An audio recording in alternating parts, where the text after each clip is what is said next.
Hello, folks. Welcome to the show. Welcome.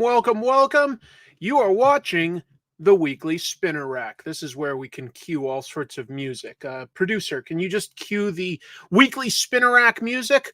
Oh, that's right. No producer. It's just me. Well, it's not really just me, is it? I've got all sorts of you folks in the chat room to riff on. And I'm going to acknowledge you in a moment, but I want to say if this is your first time tuning in, the Weekly Spinner Rack is, in fact, a weekly show about comics. I'm going to talk to you tonight about the comic book news of the week, of which there's a lot. I'll get to that in a sec. There's some really interesting comics that came out this week that we'll have some stuff to talk about. And if, like, that'll probably take 2 hours, like realistically. But if the energy is high and things are feeling good, I've got some art that I can work on here, and I got these really cool blind box transformers to build. They like only take a second to snap together, but I really like them. So we'll see. There's quite a few things we can do tonight. We'll definitely do news of the week and the comics that came out this week. So let me give a shout out to some of the early folks here in the chat room. Just going to cycle through it pretty fast, but just want to say that I appreciate you all. Having folks here in the chat room is a big part of what makes this show fun for me, because it gives me something to bounce off of. There's somebody to riff with, as compared to not having a co-host or something like that. I would love it if it was, I had a local friend that was super into comics to like riff on, but that's not really a thing, which is fine. This is fine. I love doing this show though. So double salute to all of you. You earned it. Let's just get right into it since there's so much to cover tonight. I'm going to add the news. I've got a document here that'll help guide us all through. And look at that. There was just so much absolute DC news.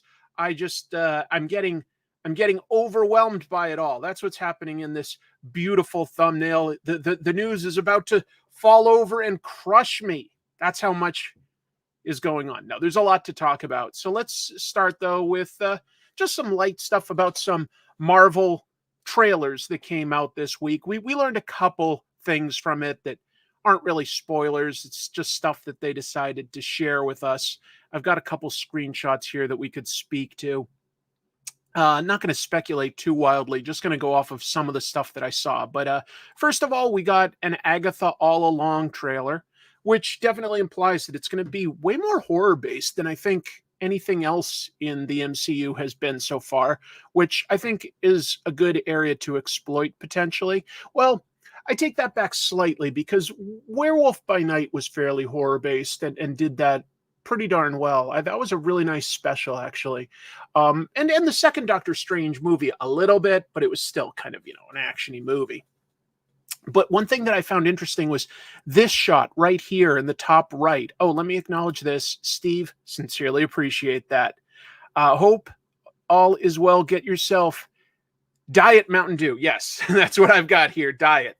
Always. I just drink water or like that. I don't drink juices or sodas like that aren't diet.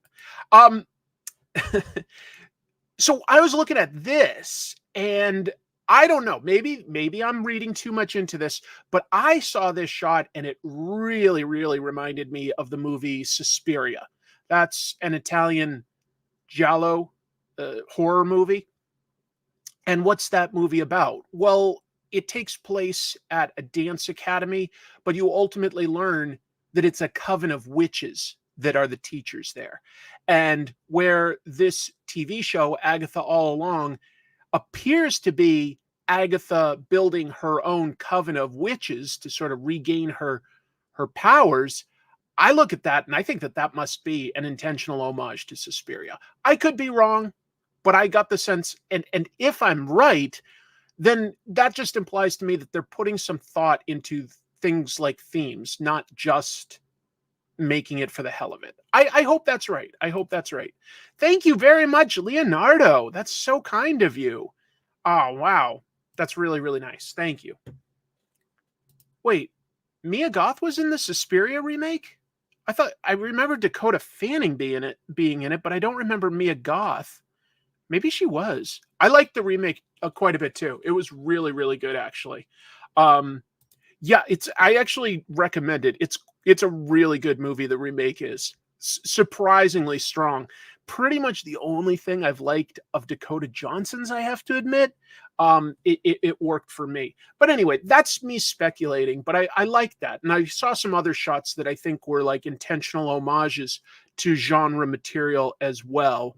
The one that a lot of people have noticed is instead of like Agatha All Along being like the Wanda and Vision show where they use TV sitcoms, it looks like it at least may start riffing on crime procedurals.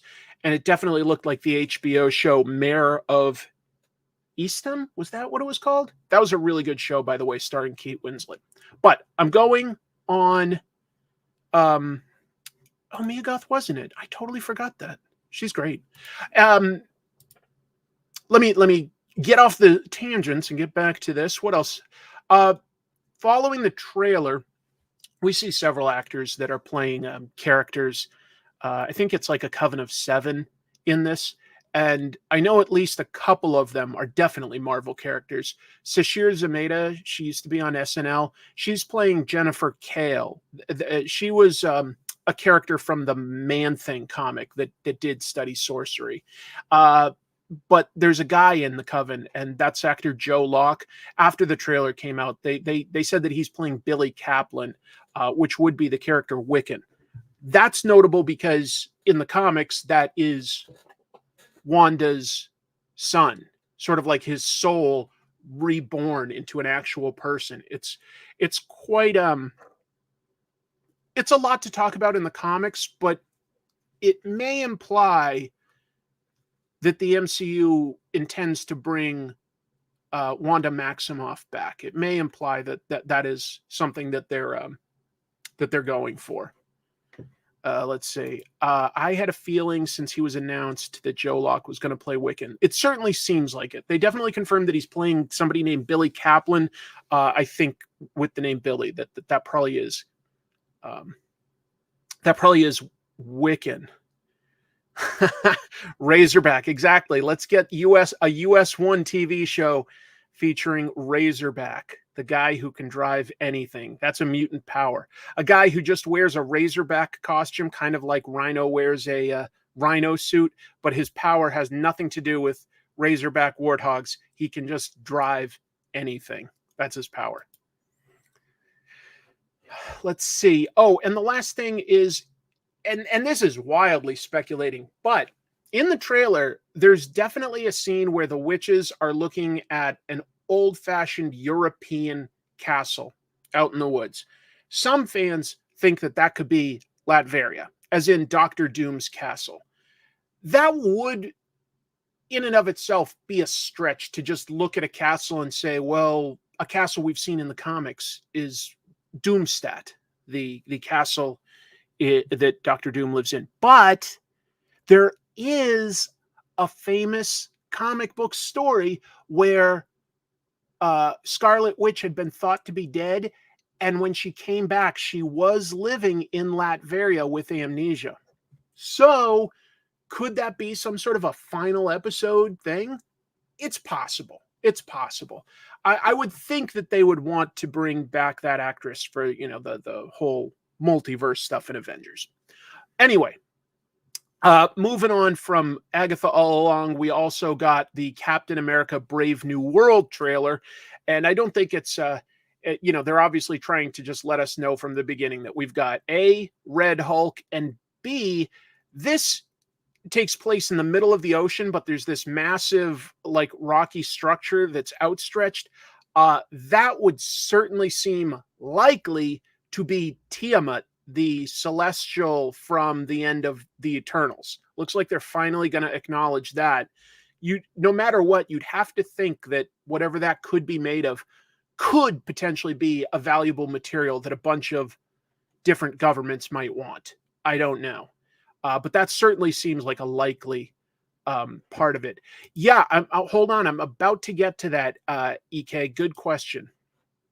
I don't think that Doctor Doom himself would show up on TV for the first time, but I do think that they could be showing us a glimpse of Latveria. That could make sense if they are bringing Wanda back. That could make sense.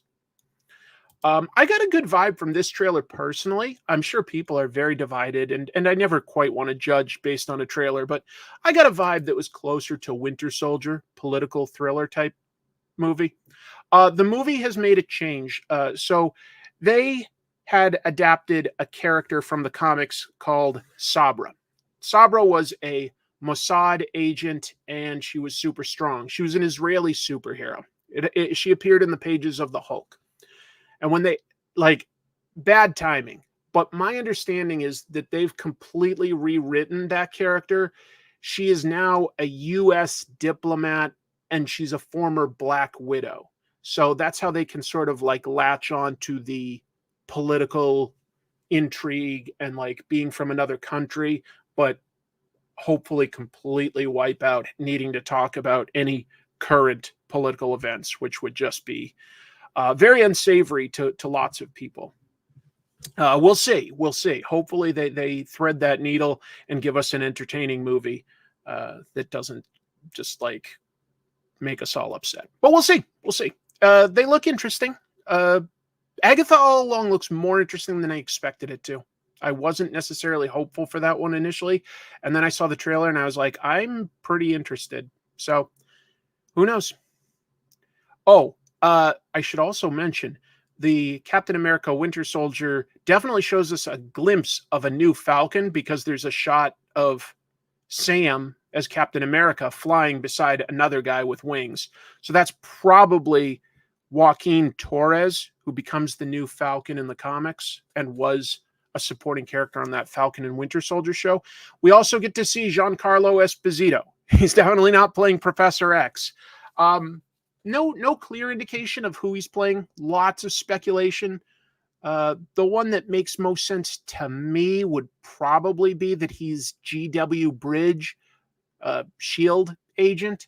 The only reason I lean towards that is this movie will definitely have some good guys under mind control. You know, the bad guy's the leader. So that we'll see. We'll see. Interesting question. I personally haven't come across anything about that story this whole week. We'll see. Oh, I say we'll see too much, don't I? I gotta work on not saying that so much. X-Men 97 has gotten a new writer, new head writer. So that's why I'm talking about it. So they classify their things as like Marvel Studios for the movies, Marvel Television for their live action TV, and Marvel Animation. They've sort of divided the branding on that, even though it's all connected. They're calling it Marvel Animation. And they've hired Matthew Chauncey to write season 3 of X-Men 97. They had let Bo DeMeo, who wrote seasons 1 and 2, they let him go before season 1 even started, which, you know, he had like an OnlyFans account, and Disney just didn't want to like have, you know, an animated show runner doing stuff like that, which I sort of get. But then you see how well reviewed X-Men 97 is, and you're like, you know, as long as he's not doing anything illegal, maybe keep him. I don't know. But either way, they did let him go, and they hired Matthew Chauncey. For what it's worth, Chauncey, for his background, he's been a writer for the first 2 seasons of What If, and he was promoted to the head writer position for season 3 of What If. So Marvel obviously is happy with him. We'll see. There I go again. That is so funny how you get into like habits of saying certain phrases without thinking about it. That I gotta work on that. It makes me a little nervous, but no matter what, you know what? Season 1 of X-Men 97 was definitely something special. Very, very, very good, in my opinion. Very good. Maybe. I don't know. I think that's maybe... I don't know if he was a jerk behind the scenes. I haven't read anything about that.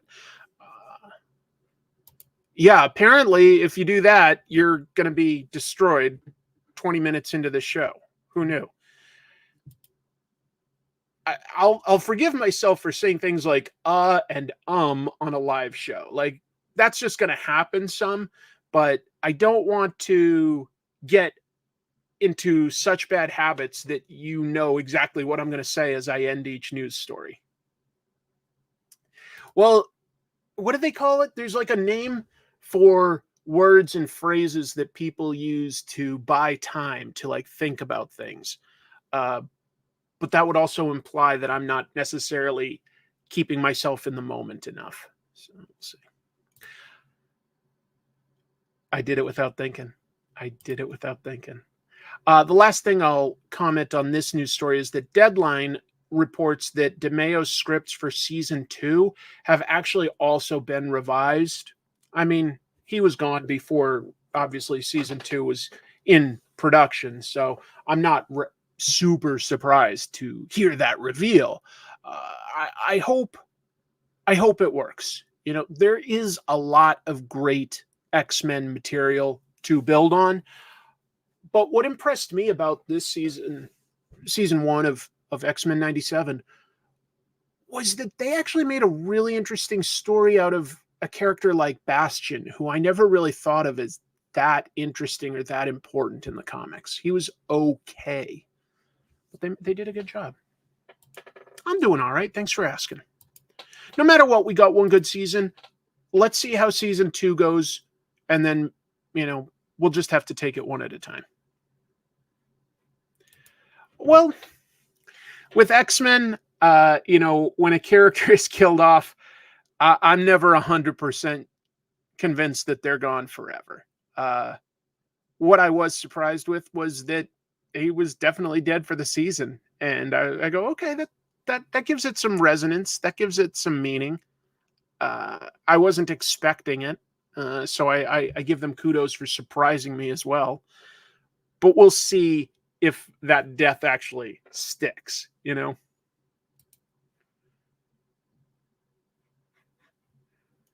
Okay, we've got more news. Speaking of X-Men stuff, Cable, is, as well as Bishop, really, are not expected to show up in the X-Men comics anytime soon. Let me go into that. It's not much detail, but it's a real thing. X-Men has a new group editor doing all these. I think there's been 12 X-Men titles announced at this point, maybe a notch more, and a couple of those are miniseries, admittedly, but still 12 new X-Men books coming out. Tom Brevoort is the longest tenured Marvel employee. You know, he's a vice president, but he's their new group editor. He posted to his Substack newsletter this past week explaining that he is temporarily ruling Cable out. Let me go into that. Okay, this is a piece of what he wrote. One of my first decrees to all of my creative teams as we started things up was that I wanted everything to take place in the here and now, and I wanted it to be digestible for ordinary people who hadn't been following the books for a couple of years. I appreciate that. So that meant momentarily sidelining any characters who came from the future or from an alternate timeline or any of that stuff. He doesn't want initially the comics to just bog readers down in continuity or confuse them as to like who came from where. I think that's fine. You know, you always get to you need some time to get to know the core cast, and hopefully they're not too confusing. He said that he's got one sort of cheat on that, which is Rachel Summers. She's been Phoenix on Excalibur, for instance. She's been in the X-Men titles at this point for a very long time, you know, since the 80s. And she's kind of established a lot of history in the here and now. So he's sort of leaving that one. But yeah. So Rachel Summers will stick around. But for now, don't expect Cable or Bishop, maybe for the first year or so. Is that a good idea? We'll see. All right, that was intentional that time. At least I'm thinking about it. This was a piece of news that absolutely surprised me. I don't know what the ramifications are, but as you can see by the title, Boom Studios, big comic book publisher, they were bought this week by Random House, the biggest publisher overall. So let's talk about that. Random House Publishing Group, that's a division of Penguin Random House, has agreed to a deal for Boom Studios. Just as a note, that was founded back in 2005 by Ross Ritchie and Andrew Cosby. So Boom has possibly a little more history than you might realize. 19 years. 19 years. They've built themselves up over that time, had some adaptations into film and TV, and they have some big hit series. By the way, as part of this deal, this was the part that really surprised me, but it makes sense. Disney is going to be selling off its minority stake. When Disney bought 20th Century Fox in 2017, they inherited all sorts of stuff. Alien, Predator, Simpsons, they got all this sort of stuff. One of the things they got, Fox had bought a minority stake in Boom.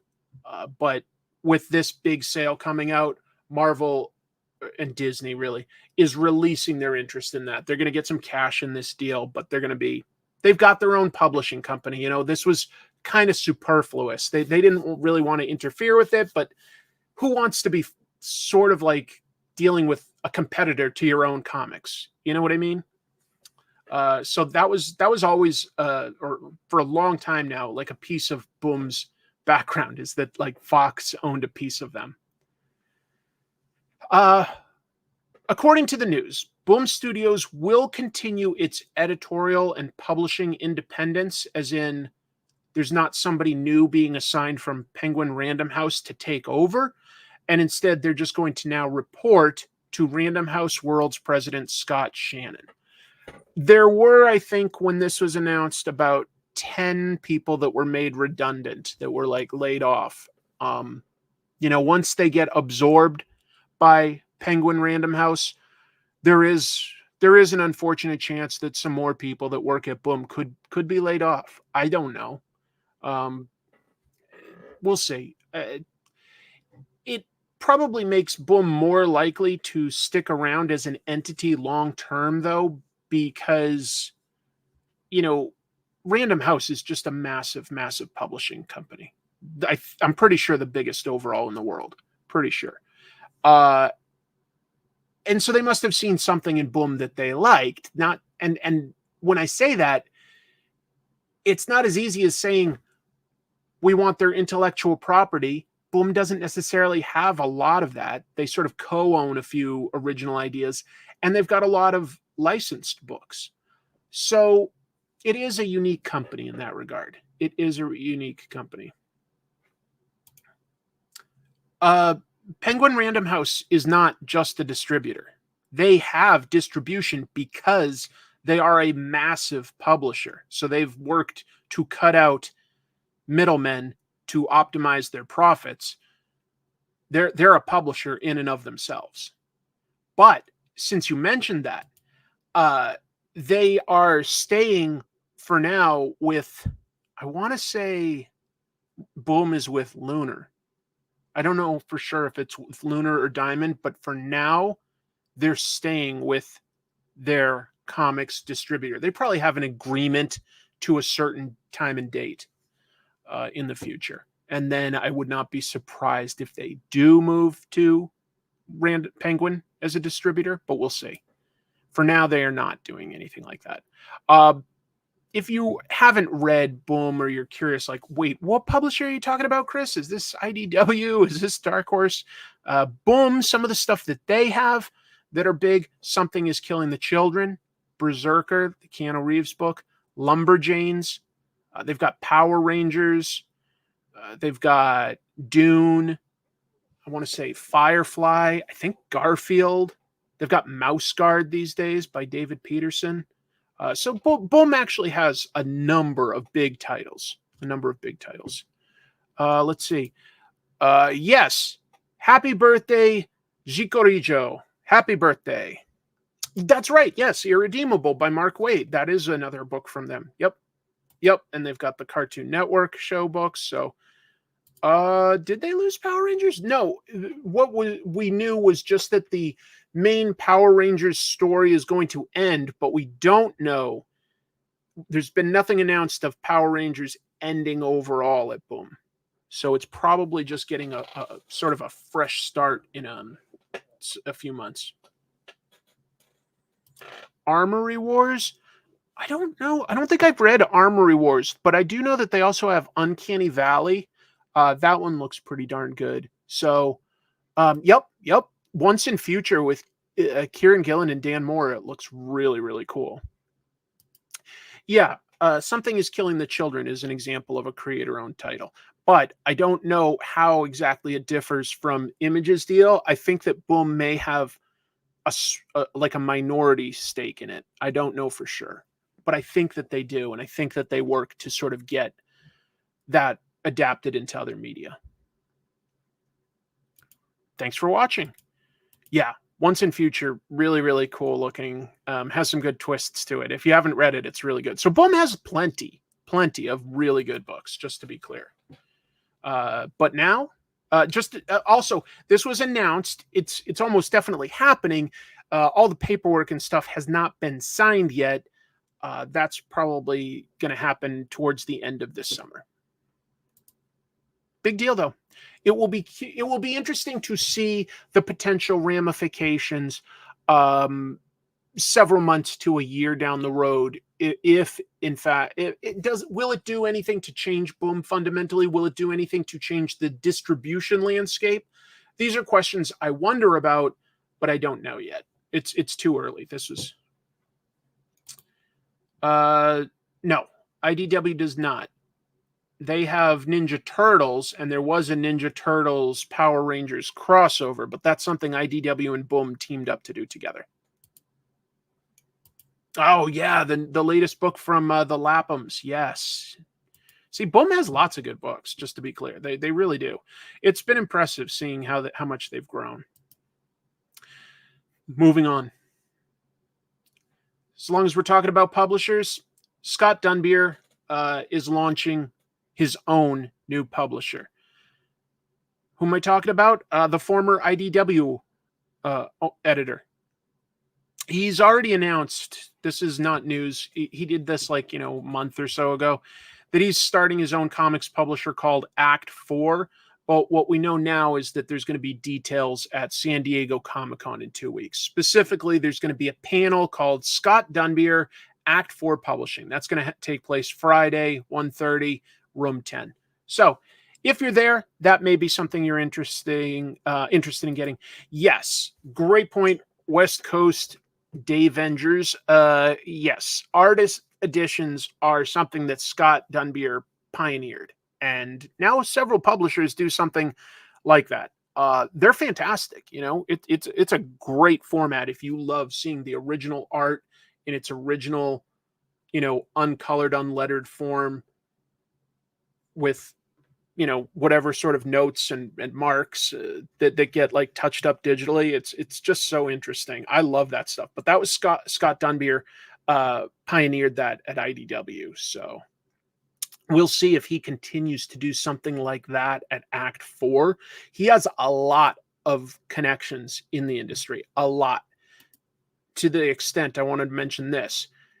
He's friendly with Chip Kidd, designed this new logo for his business. Because it's like, he's saying it's like the fourth stage in his career. He's done, art dealing. He's done editing. I don't know what the third thing is that I'm not thinking of, but this would be Act 4 for him. And it's very likely this could include a project from Walt Simonson. Walt Simonson worked at IDW on stuff like Ragnarok because Scott Dunbier was there. He had one of those clauses in his contract that he will work for that publisher as long as a key person, in this case Scott Dunbier, is there. Now that Scott is not at IDW, Simonson would be free, if he wants, to go elsewhere. And depending on how close they are, that could mean, a new project at Act 4. So I am very interested to see what we learn in 2 weeks. We're going to have a lot of news from San Diego Comic-Con. It'll be a big show in 2 weeks. Here's one I barely have anything to say, except that it's, I was just talking about publishers and stuff. There's a mysterious new comic publisher that's been teased. They released a 20-second teaser that basically just amounts to this image.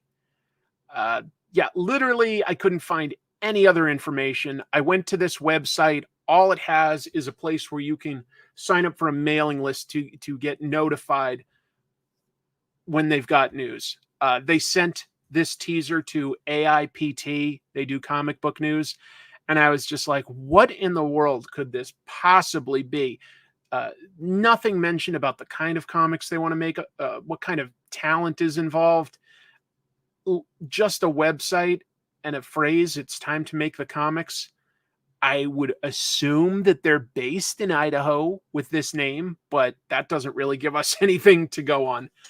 Just putting it out there, maybe that'll become bigger news. Maybe nothing happens. I have no idea. That definitely crossed my mind. Although, ChemDog, apparently they're known as Just Duncan now. It's Just Duncan.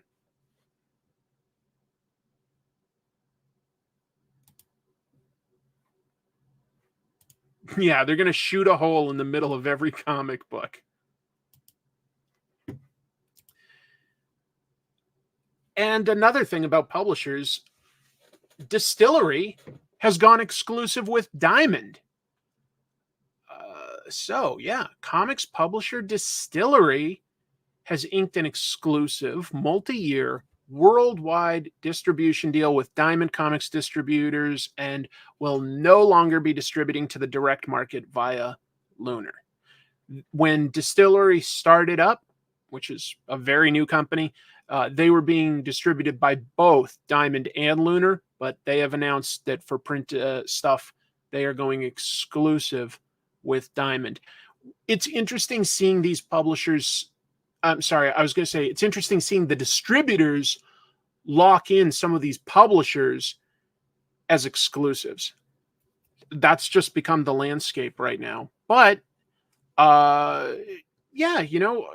competition is potentially good. I know it's a little tougher on a lot of comic book stores because they're ordering from a bunch of different places. There could definitely be room for some sort of a website that aggregates all the different ordering systems. There'd be room where, like, it would have to be a small amount of money to make it worthwhile for the comic shops, but I think that there's room for that.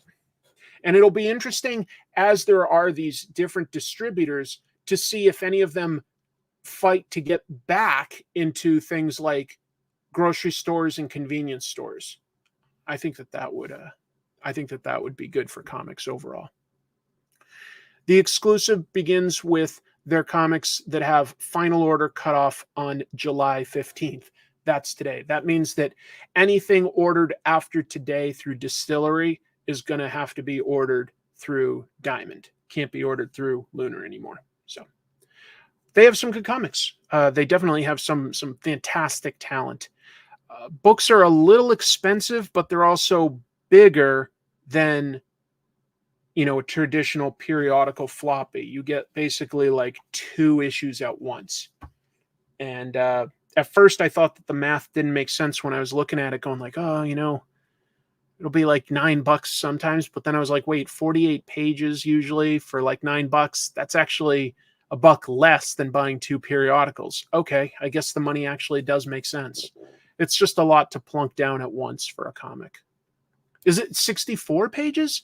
For some reason I was thinking 48, but I forgot. That it actually does make it a good value once I added it up. Oh, okay, it is 48. Okay, that's what I was leaning towards, because I thought we figured it out on this show once. Like, I just like decided to flip through, and then we were all like, oh, you know what? It's about $1 less than the average comic, if you consider it that way. So that's not bad. Yes, always appreciate it when folks hit the like button. That helps. Thank you. What else we got? Okay. Tons of Absolute comics. Technically, I should probably call it rumors rather than news. All of this is sort of filtered. Everything I'm going to talk about right now, I think everything I'm going to talk about right now, came through Bleeding Cool. Now, they have a lot of images to back up what they're talking about, so I'm inclined to believe it 100%. But we won't really know the absolute news until DC does a formal panel at San Diego Comic-Con. Probably. I mean, they could do a press release, but where that's now less than 2 weeks away, that would really not make sense to me. That's where we'll get it confirmed. No, haven't talked about the US Mint stuff yet. That's coming. So, to start with, Bleeding Cool said that DC's Absolute Universe will launch in October with DC All-In Special, #1. And that's going to be a one-shot anthology. I've seen that happen a lot with a new line or a new publisher. DSTLRY, for instance, did that, like The Devil's Take or something like that? The Devil's Cut. That's what it was. It's called The Devil's Cut. It was like a one-shot anthology showing some of their upcoming books. I imagine that's very similar to what this idea is. But it is interesting that they call it the All-In Special. The Absolute Universe, but the title of the book is All In. So, I don't know what that means. Some additional writers have been announced. A lot of additional writers. Dennis Camp. Found that one interesting because what's Dennis writing right now? He just started doing the Ultimates, Marvel's secondary universe. And he's also going to be working on DC's secondary universe, the Absolute Universe. It's kind of interesting. Jeff Lemire. Always think Jeff's stuff is strong. Pornsak Pichot, and I'm probably butchering the name, I'm sorry, but wrote a great comic the other year called The Good Asian. Great crime book. Really good writer. So I'm interested to see what's coming. Yeah, I heard that 20th Century Men's good. I'm probably gonna have to pick that up at some point. Maybe a little bit like that. Also, All In is both the Absolute Universe and the mainstream DC publishing works together. Oh, that does make sense. Plus, I've heard rumors that the Absolute Universe may somehow have, actual ties, even though it's a separate universe, that it may have some sort of ties to the main universe, but I don't know what that could be. No, I believe that they are continuing to call their hardcover collections Absolute Editions, because I went ahead and looked, and they've got Absolute Editions listed through all of 2025. So they're just going to use that name everywhere. What else did we get? We got some new Nick Dracata art showing big, beefy Batman with really unique wings, more like batons that he can like hit people with and glide and stuff with, as compared to just a cape. It's not really a cape anymore. And Bleeding Cool also said they've heard that this new Absolute line is going to include Absolute Green Lantern, written by Al Ewing, and Absolute Martian Manhunter, written by Dennis Camp. Would not have guessed those two characters right at the beginning. Would have assumed just Batman, Wonder Woman, Superman. Maybe something like Flash. I don't know. I like it too. It does imply that they may be doing like a very different take on who is behind the Batman cowl. It may not just be wealthy Bruce Wayne. It could be something completely different. And they're just retaining some of the visuals. I don't know. Obviously, I don't know. But I don't have a good guess either. It is strange sometimes that they don't want to rely on that bit of branding more. You're right. Elseworlds had a really strong brand for a long time. I'll get the Green Lantern one, especially if he's the Golden Age Green Lantern who's afraid of wood. It's not afraid of wood. It's that his stuff didn't work on wood. His lantern powers didn't work on wood. He wasn't afraid of wood. But I like that. I think I know what you were doing there.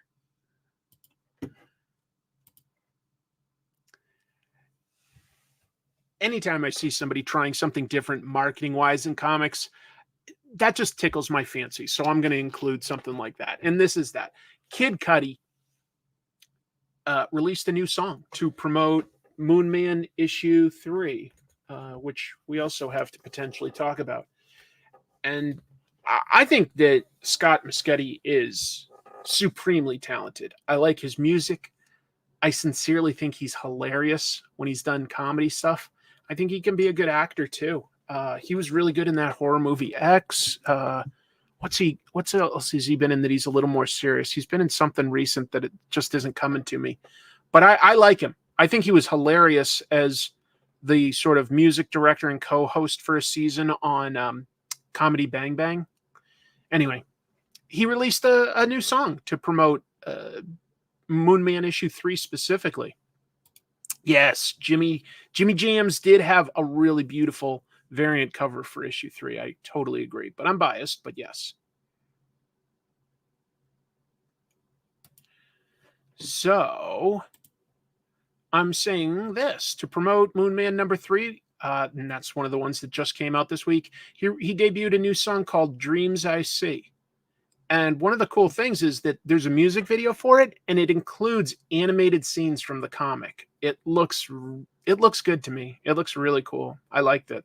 I liked it quite a bit. Right. Yeah, I know that they are using Elseworlds, DC, but yeah. Intergalactic. I missed Intergalactic. I did see him in Knuckles. He was pretty funny. Oh, Jim. Nice to have you here. Yeah. Beautiful cover, man. Beautiful work on it. On top of the music video for this, if you go to kidcudi.com, there's new merchandise that uses some of the art from issue 3, as well as you can buy the comics there too. So that's pretty cool. It seems like he's got some passion for this. You know, he's doing movies and albums and stuff. You have to imagine he could have just said, here's an idea, you guys make the comic. But he's doing stuff to actively promote it, like creating a new music video and song. And I'm impressed with that. I'm impressed. How to Make It in America. I missed that. I don't know that one.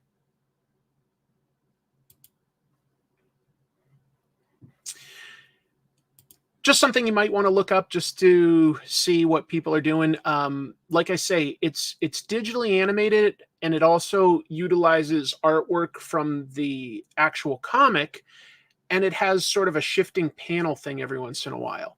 So I think it looks really interesting. I thought it sounded nice. I thought it was a great idea to promote the comic. I don't know how many people it will convince to try the comic, but hopefully some. Hopefully. I want to talk about something a little sadder, but like also just want to talk about how awesome artist Michael Zulli was. Michael Zulli was a really unique artist, but produced some gorgeous, gorgeous work. I bet that you may have at least come across this famous Swamp Thing piece that he did. You've probably at least seen that. But let me talk about some other stuff. So he passed away this week at age 71. Not too bad, but you hope people can get more. He broke in, I've got an image of it, with an indie series called Puma Blues. And that was co-created with writer Stephen Murphy.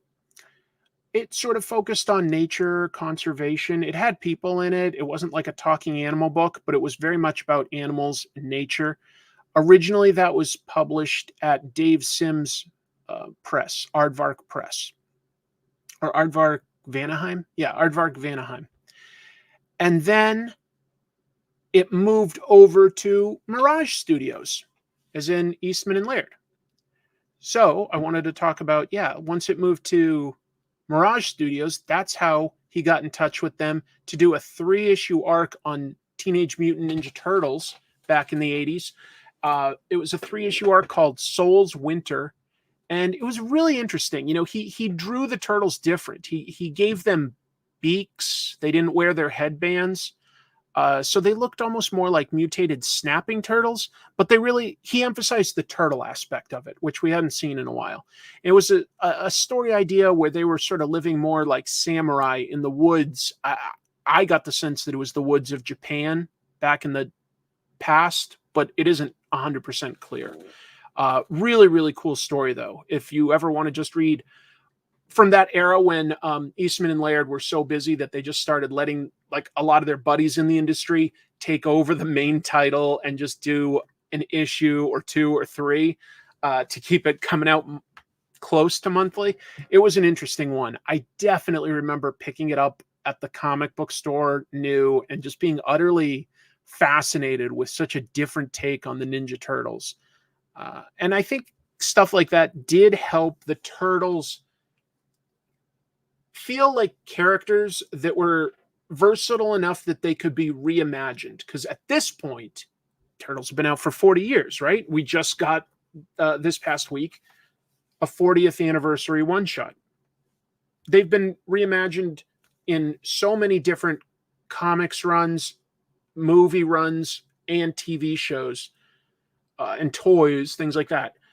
But at one point, you know, like when Zulli did this, there was basically this was before everything else. And it was interesting to see the Ninja Turtles in such a different environment and drawn so differently. Much respect to this brilliant and innovative artist, breathtaking work, atmospheric mood, and ridiculously delicious inks. Very, very intricate, very, very nature-based, but he never felt like he had to go full realistic. You know, he was good at like putting some energy and stuff. You know, he did some mainstream superhero stuff too. I think he did a Spider-Man story with J.M. DeMatteis, if I'm remembering right. That was pretty cool. He also did a famous issue of Sandman, issue 13.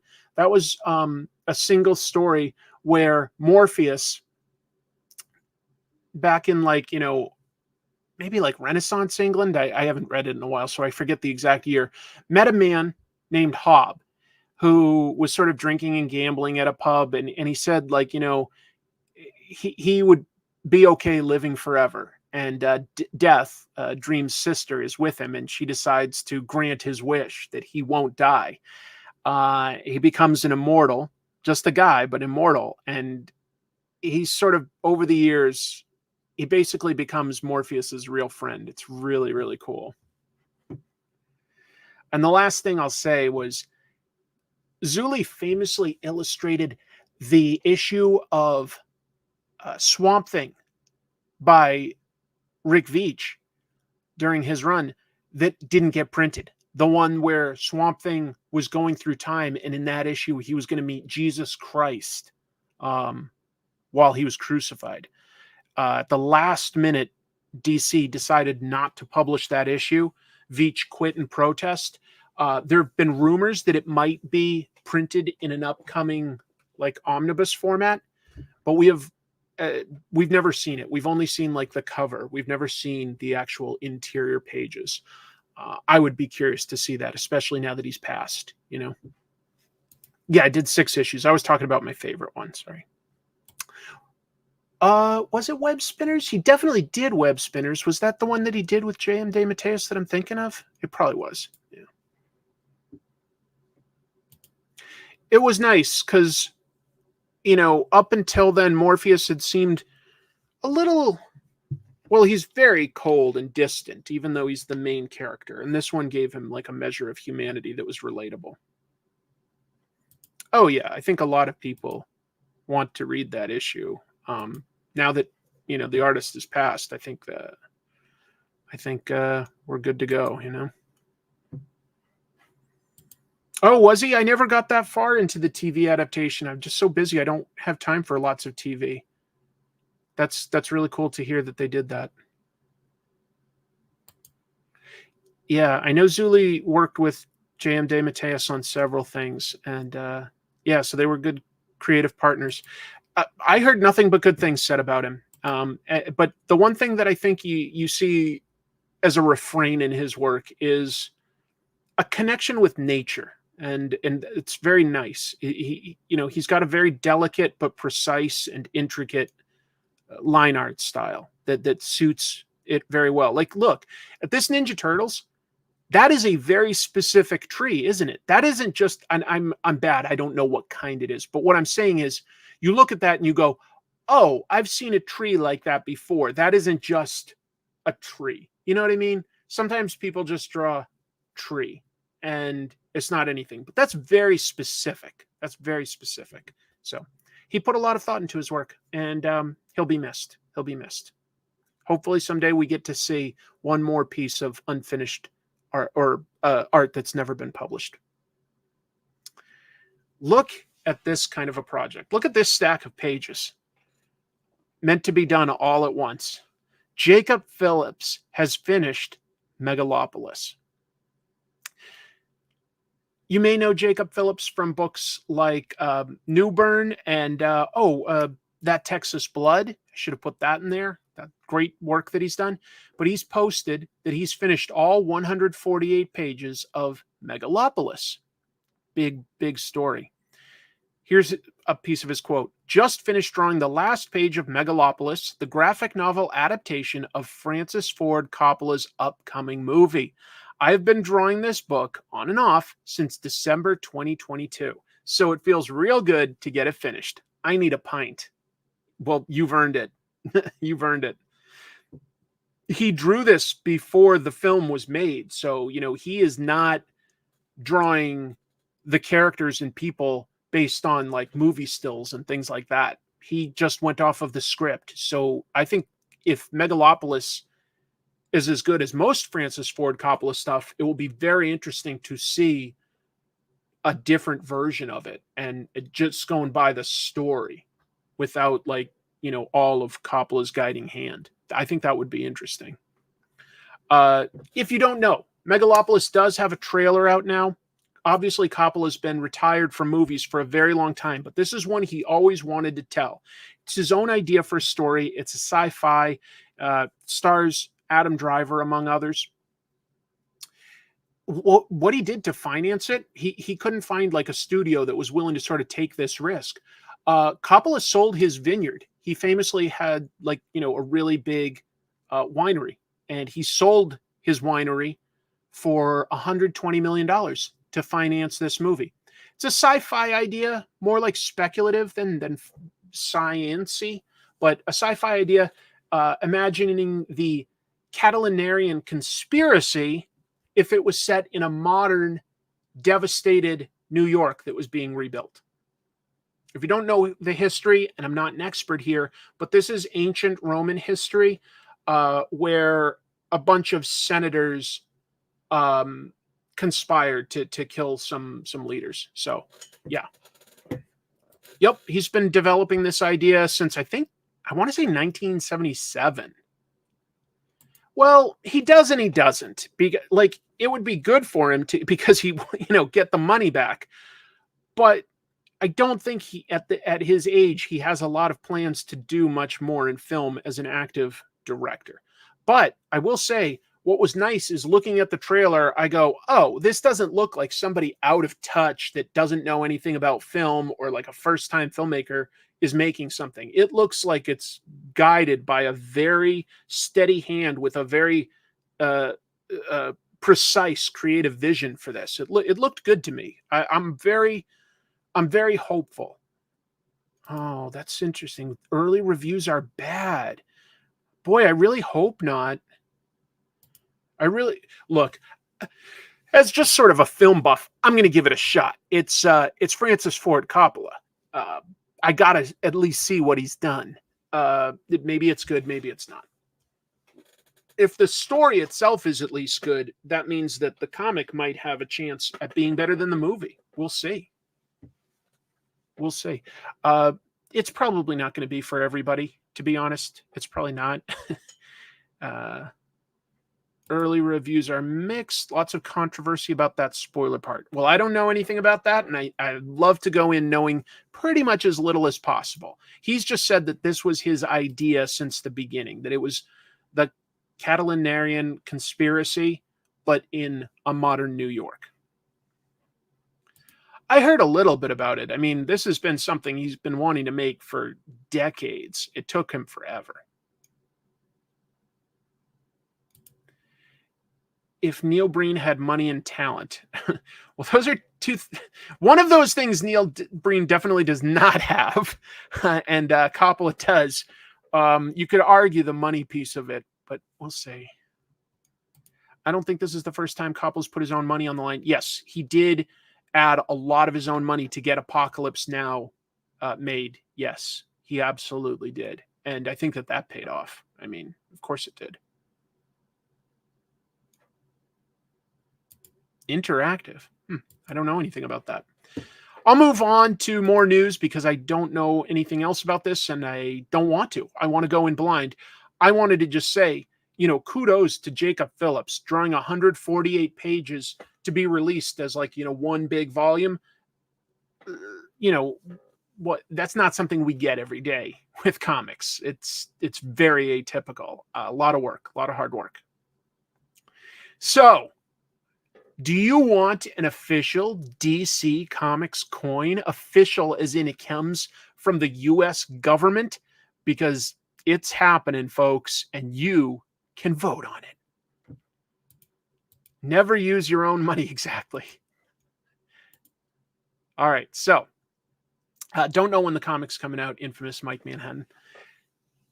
The US Mint has entered a partnership with Warner Brothers. You can tell because they made this fancy little graphic to produce official coins with DC superheroes on them. Specifically, people can now go to usmint.gov/DC and they give you a bunch of characters that they could put on the coins. Like, what do you think of Blue Beetle? What do you think of Green Lantern? That kind of stuff.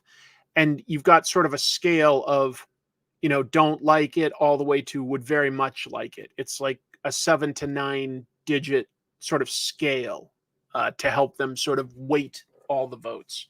So there's a bunch that you can vote on if you're curious about that.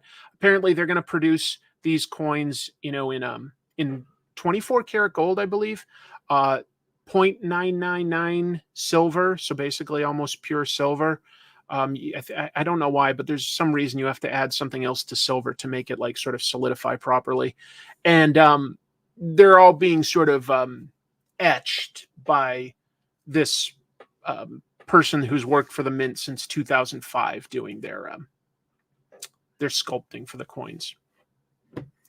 You want a Harvey Korman as Count de Money. Yes, well, booster gold on gold is actually a brilliant idea.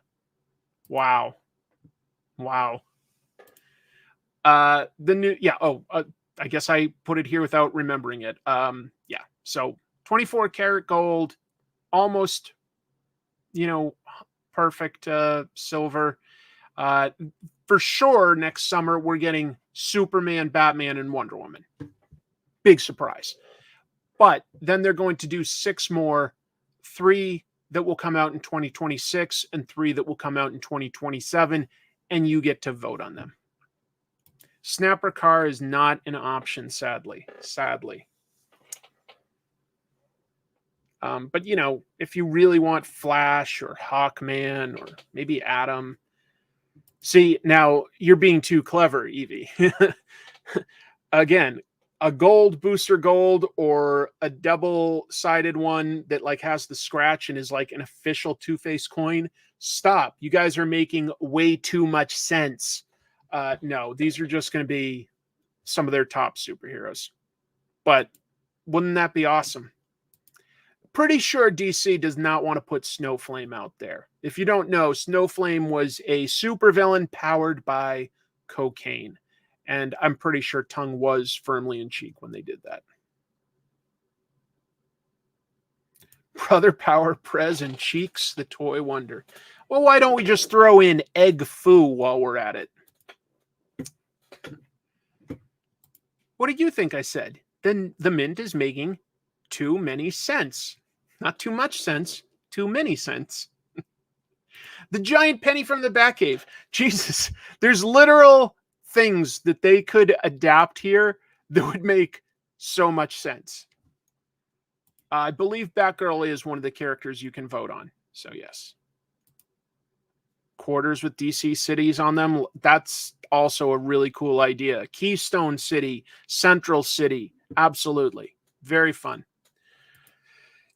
You know, it makes a certain amount of sense. There are still people that collect coins. That's not something I've ever gotten into, but I have to imagine that a lot of people that collect things like stamps and coins cross over and collect some comics too.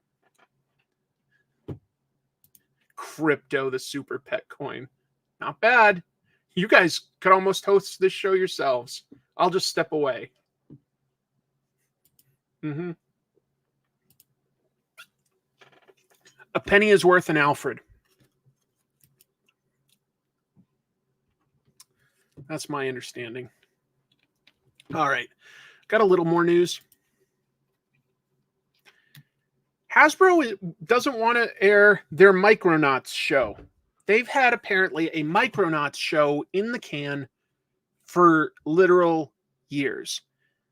Micronauts. We got a comic, and Hasbro obviously teamed up with Marvel this year to do a new omnibus of that whole 80s run. A lot of people love Micronauts.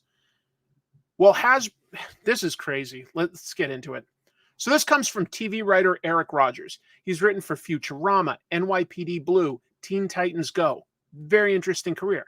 He revealed on Twitter this week that a Micronauts show was finished back in 2020 for Hasbro, and they've done nothing with it. No updates for the team involved. So basically somebody just said, what canceled project do you wish had happened?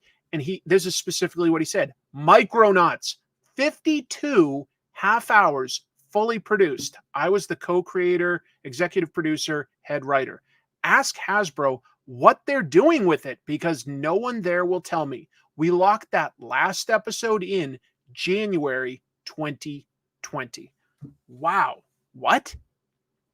So it just sort of brings up the questions, did Hasbro decide to do this as a write-off? Like when Zaslav had Warner Brothers write off Batgirl, they'll never show it, Or did they make it and they couldn't find a good deal at a network or a streamer? That doesn't seem likely. They produced the whole thing already. So it's almost like whatever they could get, they should at least take, because it's some money coming back. They already made it. This is some concept art for it. Hasbro makes some very strange decisions that I do not fully understand. I'm not too plugged into Power Rangers. My understanding is that they've sort of sat on that property for a while now. They seem very content with doing Star Wars, Marvel figures, Ghostbusters, that kind of stuff. They release lots of that. Transformers and G.I. Joe both seem to be doing pretty well for them for toys, but they just cannot seem to get together what's happening. I don't understand. I really do. I really do not. It makes no damn sense. Yeah, right. Toxic Crusader. You talking about the actual movie that was made? Because I don't know what's happening with that. Hasbro really did a push after the Transformers film in 2008. They did a Stretch Armstrong series from the people behind Scooby-Doo for Netflix. Sure. Yeah. I don't know. I mean, maybe it already has. Eric Rogers says they locked the last episode of 52 back in January of 2020. We are in July of 2024. I mean, that is astonishing. That is coming up on 5 years. I think people could get really into Micronauts. Micronauts are cool. With the articulation that they have today, and if you added sort of some magnet type features to it, I think it would do very well. But I'm not a toy manufacturer, so I don't know what goes into that. Let's see. Hasbro doesn't really know what they're doing with Power Rangers. They aren't even doing the toys anymore. So yeah, but that's just a waste to just sit on it. You got to go with something. Sort of. I mean, yes, my understanding is they did film 8 episodes of Grendel for Netflix, and then they just decided not to sort of finish it. So I don't, if it needed special effects or additional editing, I don't think it even got that far. That's the only thing. I think that they just canceled it before it completely finished. So it's not quite the same. This is one that Hasbro fully produced and has just had sitting in the can for a while. I'm buying the Micronauts and ROM omnibuses coming out this year from Marvel. I think a lot of people are. I think that Marvel's got a lot of interest in that stuff. They've got new deals to do Godzilla, ROM, and Micronauts as omnibuses. They're working with Skybound to let them do their Transformers run. And I say let them just because there was an issue that had Spider-Man and Nick Fury and some other characters in it, and Skybound is allowed to reprint that for their omnibus. Yeah. What stage of capitalism is this? This would have to be late stage. I am not sure. Late stage. Yeah. Anyway, just seems like a disappointment. I don't even know if I would like this. Maybe this is too young for me to really get into, but it does seem like a waste. And if it was good, what interests me as a comic book reader is it would help a new generation of comic book readers discover Michael Golden artwork. I loved Michael Golden's artwork on Micronauts. Someday I'll do an episode about Michael Golden. Tremendously underrated artist. Really, really influential to a bunch of the Image guys in the 90s. Really, really great artist. That's all I got to say. Emilia Clarke has joined the Criminal adaptation. To be fair, so has this guy. I'll explain. So Clarke is going to appear in... do I need to recap this? Amazon Prime is adapting the Ed Brubaker, Sean Phillips Criminal comics, which is they released Criminal for several years as like different story arcs that would have characters that sometimes crossed over, but it jumps back and forth in time depending on whose story they're telling. So anyway, yes, that's what they're doing. So Emilia Clarke is going to appear in the role of Mallory, an important character in the first story arc. She's described in the trades as a slick and daring armed robber, as quick with a gun as she is with her wits. Part of a heist crew with Ricky Lawless, who she's in a passionate Bonnie and Clyde-like affair with, as in that type of affair. That's fair. You know what? I mean, you could also just say she's a clever femme fatale, but yeah. And then also Luke Evans here, who we all remember as the bad guy in Fast and the Furious 6. Was it 6? I'm pretty sure it was 6. He's been cast as Tracy Lawless. Tracy Lawless is a very important character in Criminal. He's Ricky's older brother. And the Lawless family, almost as their name implies, has a long criminal history. Petty type crime, burglary, heists, but I'm not saying organized crime. Now, Tracy got out of that life, unlike Ricky and their dad, Teague, because he got in trouble at a young age and the court gave him an option. You can go to jail or you can sign up with the military. Maybe they can set you right. And he's like, guess I'll join the army. And the army gave him direction. So he's still got ties to the people he knew and his family, but he did not grow up as a criminal. So anyway, so that's how he got pushed out of that family life. Two very important characters, and I like the look of them. I can basically envision them with a little bit harsher shadows, and boom, we're there with some Sean Phillips art. Well, the good thing about this show, Kevin, is that Ed Brubaker is, I think, the co-showrunner, an executive producer and writer. So he's got a lot of say in how this is getting adapted. A lot of say. Sean Phillips is also an executive producer. So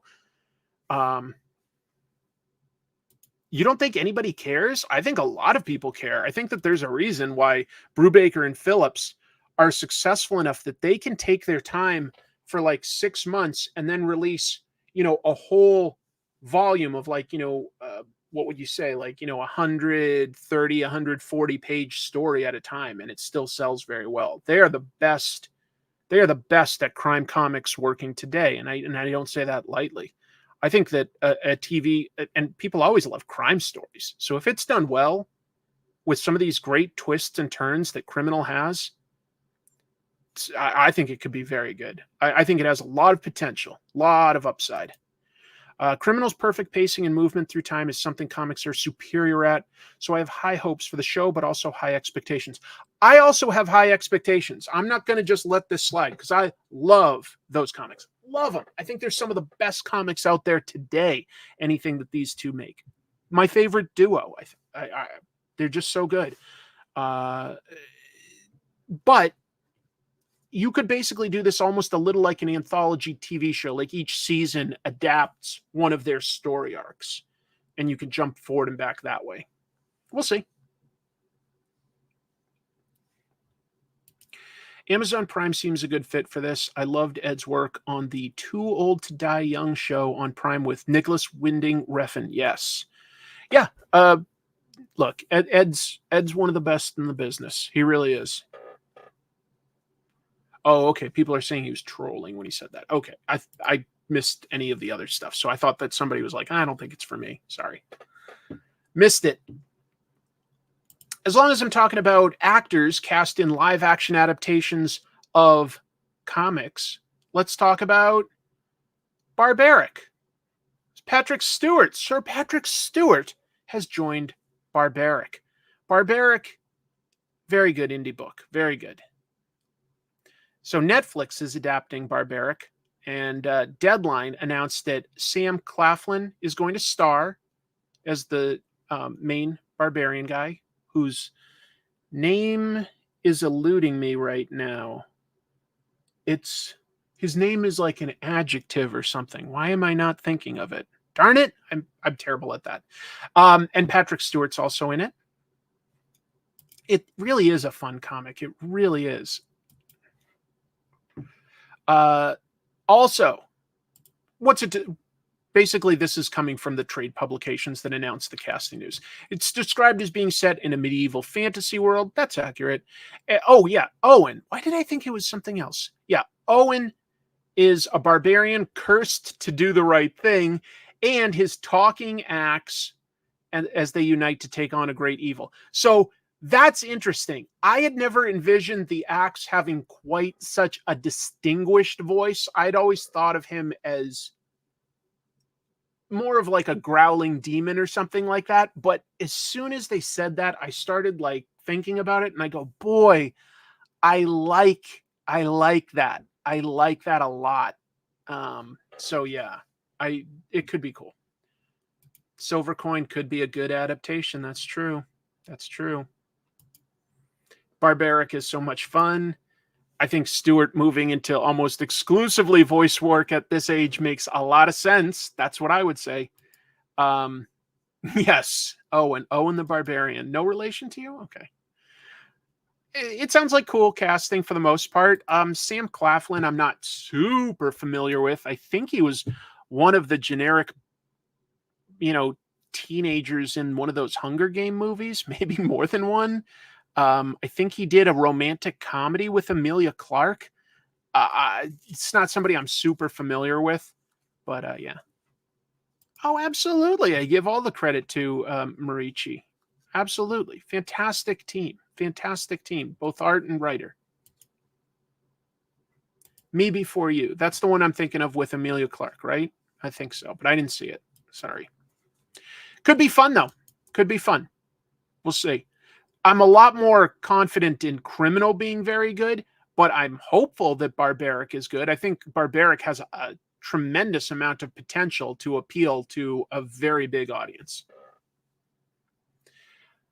Almost done.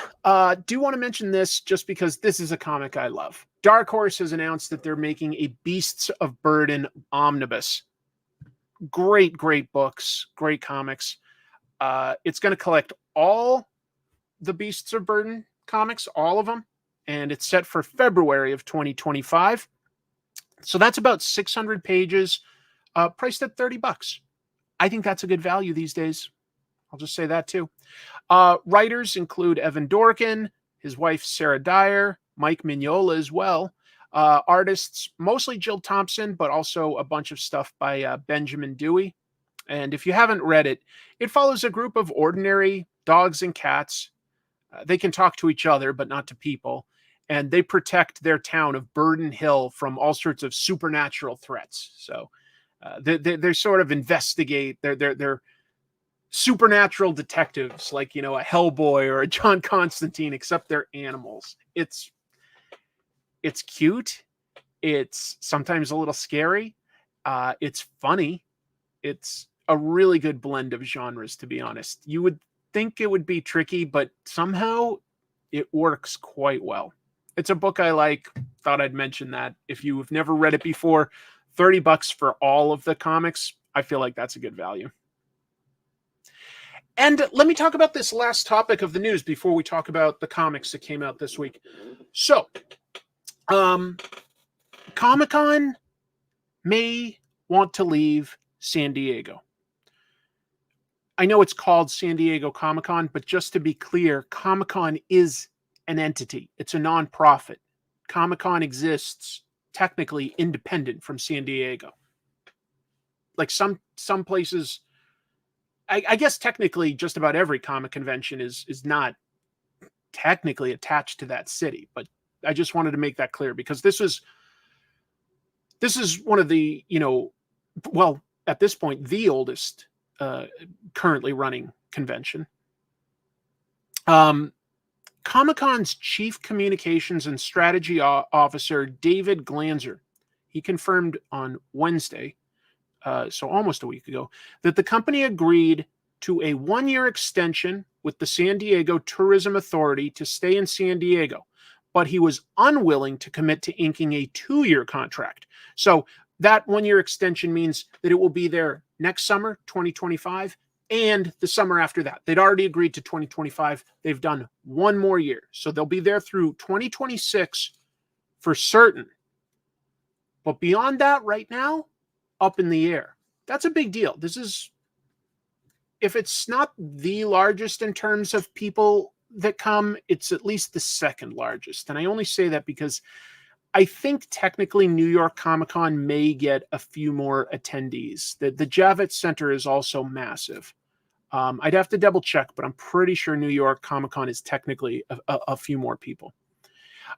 So Comic-Con, if you don't know, it's a nonprofit organization. They've been running the event in San Diego since 1970.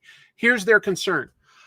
The local hotels are driving up rates, and they've had agreements that about 60 hotels in the area are supposed to reserve a certain number of rooms and cap the price at a certain level so that it's still an affordable experience for people. And that in turn is why Comic-Con agrees to stay in San Diego.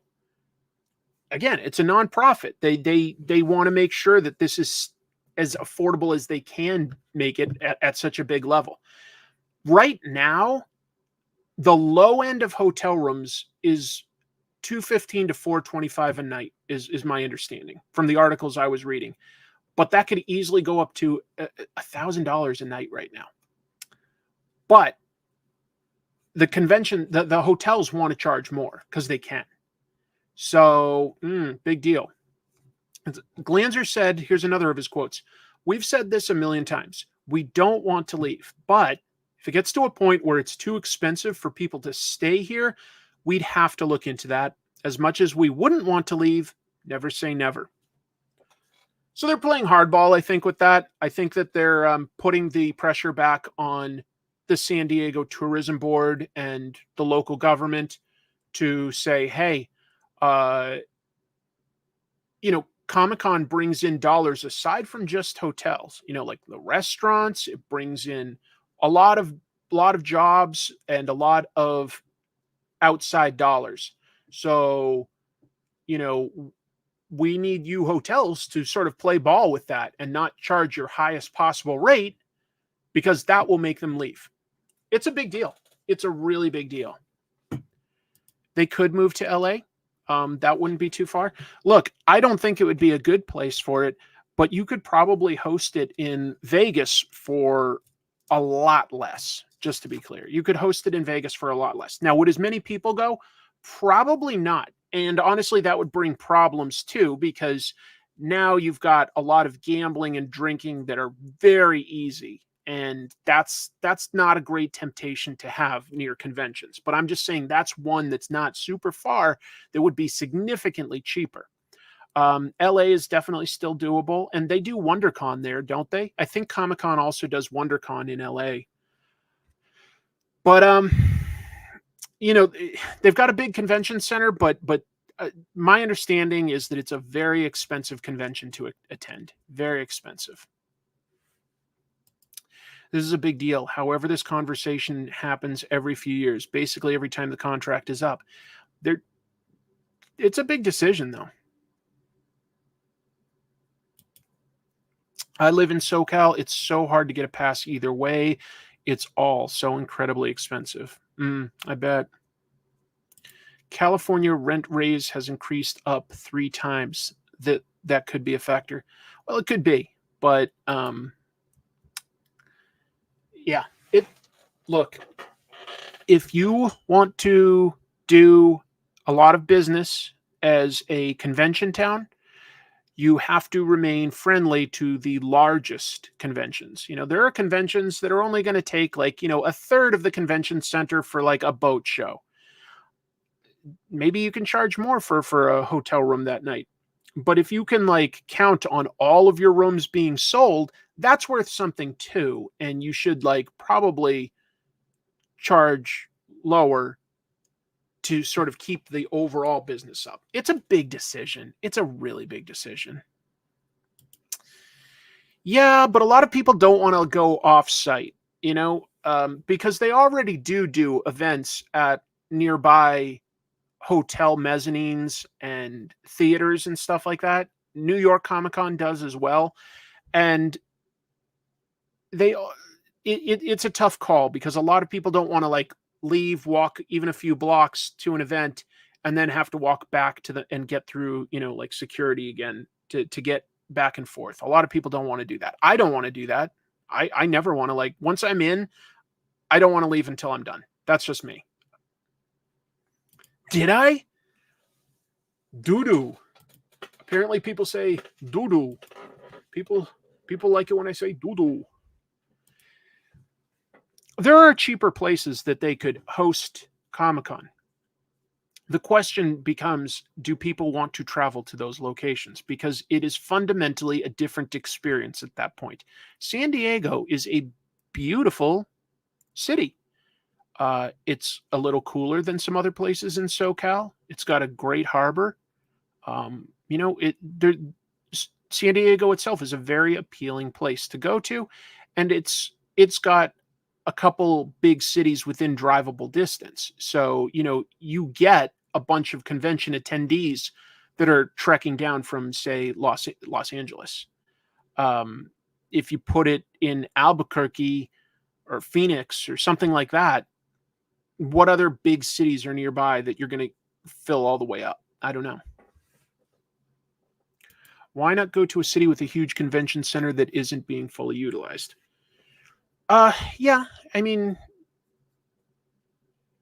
yeah, there's a bunch of decisions that would go into that.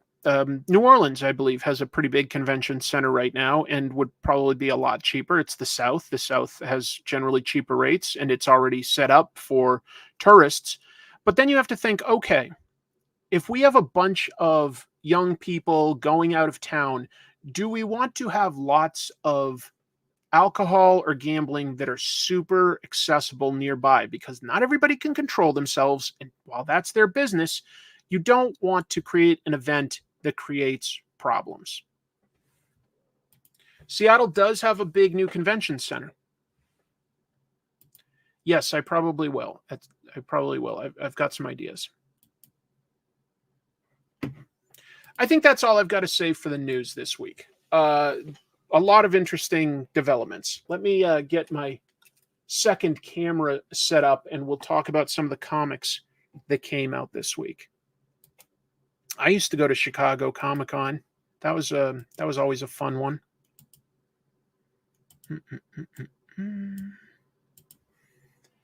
Bear with me as I make some adjustments here.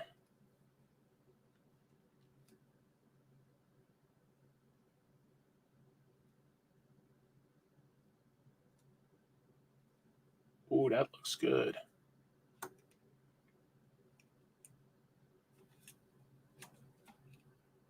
All right. Thank you for your patience.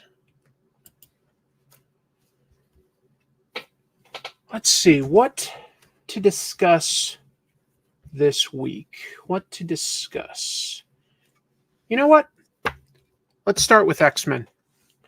We've been hearing about, X-Men having its new era after the Krakoa era for quite a while, and it's here.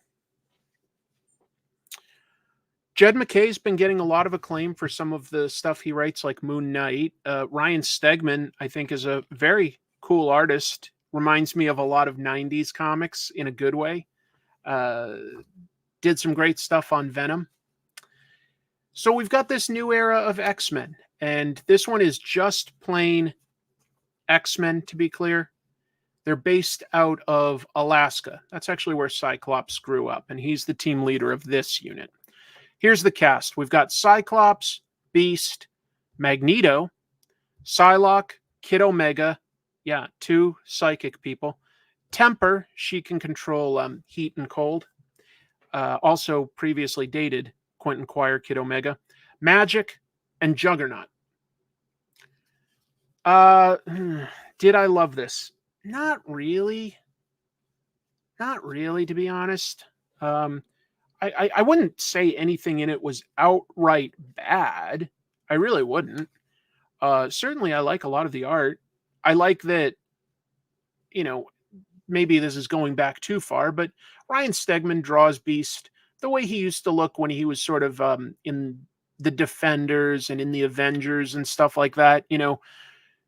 That specific haircut, the underbite, and like the darkness around his eyes, the darker fur around his eyes. They've gone away. There's a reason for that, just to be clear. They don't go too much into this, but this Beast they took from the past. The not too far in the past, but like the modern day Beast had gone evil, and the X-Men plucked Hank McCoy out of the past. Crazy.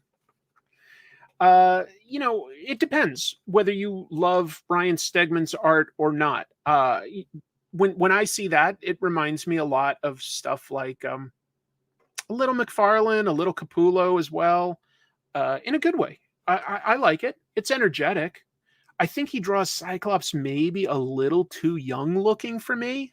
I just think at this point he's supposed to be a little more experienced, but that's okay. He does environments well. He does action pretty well. It's just that this didn't really give me some sort of new take on X-Men that I was clamoring for more of. The new enemy that they're talking about is something called, I think, 3K, and they've done something where they've merged mutant abilities with just regular people. It's a mystery. I don't know where that will go, but it doesn't interest me all that much because I'm a little burned out on Orcus and their like sort of futuristic technology. Oh, it's Clone Beast. Okay. Well, I wasn't keeping up with the Krakoa era. That makes sense. It looks like that. Yeah, that's the era. If you like the art, it's because you're old. Not 3 Kings, just 3K. I think, yeah, 3K. There's these mysterious characters in the foreground watching the X-Men fight some people that they've like given some mutant abilities to, or somehow activated mutant abilities in. It's fine. I'm a little curious what kind of stuff they do locally. They've taken a factory that was in this very small Alaskan town, and they're working on just creating, like, using their mutant powers to advance, growing vegetables and doing like noble science experiments. Nothing too crazy or anything like that. And where did this factory come from?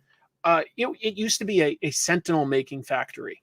So the townspeople are really upset that the factory is out of business and they don't have jobs. But like Beast is talking to the local cop or sheriff or whatever, and he's like, hey, let's not be too disingenuous. You're talking about your townspeople being upset that they're out of work, but what kind of work was that? It was making like machines that were designed to kill mutants. That's not really an okay thing to be upset about. Like, yeah, you need a job, but that wasn't a great job. Scan the QR code. Yeah, there is a QR code at the back. Let's take a quick look. I don't know. The team itself seems like it would be rife for coming up with arguments and stuff like that together. Magneto being sort of like the overall team leader, Cyclops and Wolverine. They do a good job with Cyclops. They make him pretty likable and experienced and stuff, but he and Wolverine are like so buddy at this point that the days of them not getting along are kind of in the past. And I miss that a little bit. I miss some conflict. A bonus scene I get a bonus scene. You can't really see that, but let's see. I guess it's just one page.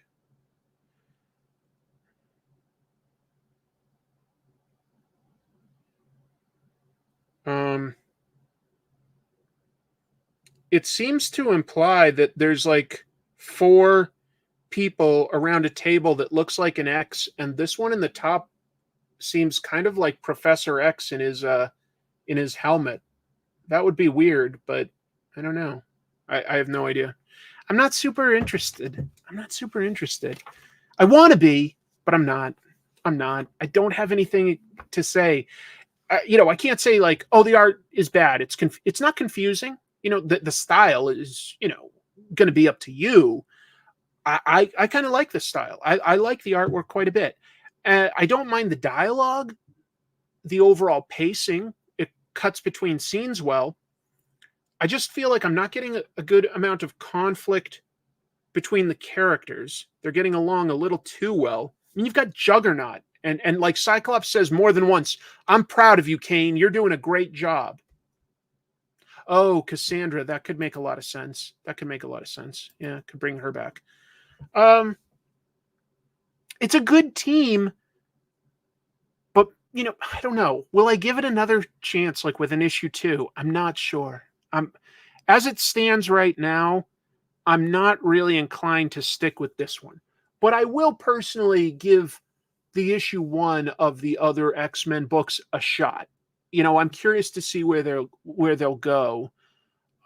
I usually like Gail Simone's writing, so that could be good. We'll see. Yeah, they've got like Zorn and Glob Herman living at the factory. They're not necessarily like field fighting guys. Neither is Beast really, but we'll see. Oh wait, X-Men 97 you liked. Okay, X-Men 97, and you'll keep reading. I'm probably dropping this from my pull list. I think I might too. It didn't wow me either. I did like how sassy Magneto is. He's the comic relief. A little bit. And I like my Magneto to have at least some edge. Does it feel positive in a fake way? I don't think anything about it is fake or like, that they're pushing anything in terms of an agenda. I think they're just trying to make an interesting superhero comic. I think that they're trying to go back to basics. I'm looking for a hook that gives me something new. But if you're younger and you haven't read tons of X-Men, this might honestly appeal to you plenty more because you haven't seen it all before. It's new to you. Hey, Nick, always good to see you, man.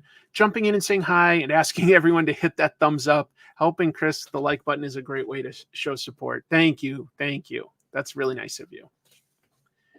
Let's see what else we got this week in terms of comics. What do I want to talk about? I'll talk about this briefly. This is an anthology. It's a beefy anthology, by the way. $12, so it better be. But what's cool about it is it really does give a sampling from a lot of different Ninja Turtles eras. Okay, we've got a 4-pager by Kevin Eastman. That's cool to see. He works a lot these days. He does a bunch of covers. He does, interiors here and there for both Ninja Turtles and his own book, Drawing Blood. So he's pretty busy, honestly. And he uses an Edgar Allan Poe poem and just shows a shot of each of the Ninja Turtles building up to The Last Ronin.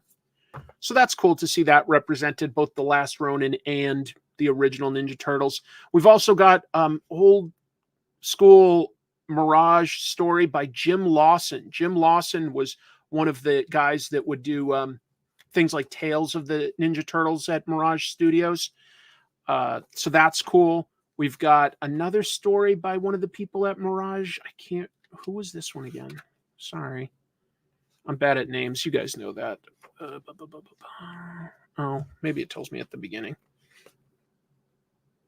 Oh, this is Tristan Jones and Paul Harmon. Maybe no, I don't think those guys were Mirage guys, were they? It's definitely in the Mirage era, is all I can tell you. A short story. Here was a surprise. Folks, do you remember this version of the Ninja Turtles? This was Ninja Turtles Volume 3. Volume 1 and 2 were Eastman Laird at Mirage Studios. Volume 3 was at Image Comics with Gary Carlson and Frank Fusco.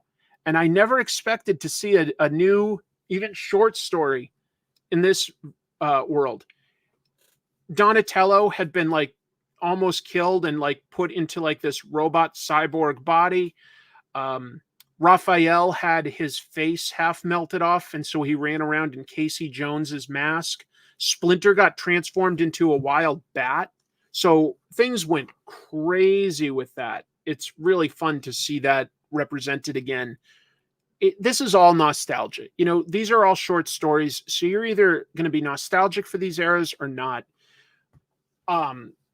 Did I expect to see the folks that drew stuff for the Archie Adventures Ninja Turtles show up? No, I didn't expect that. This is my personal favorite in it, though.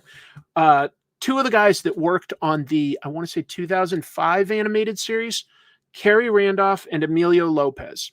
They worked on a bunch of the stuff when this show was at Fox, that animated series. And they do a short story here. And I think Kerry's just an all-time great Ninja Turtles artist. I really sincerely do. I think it just looks cool.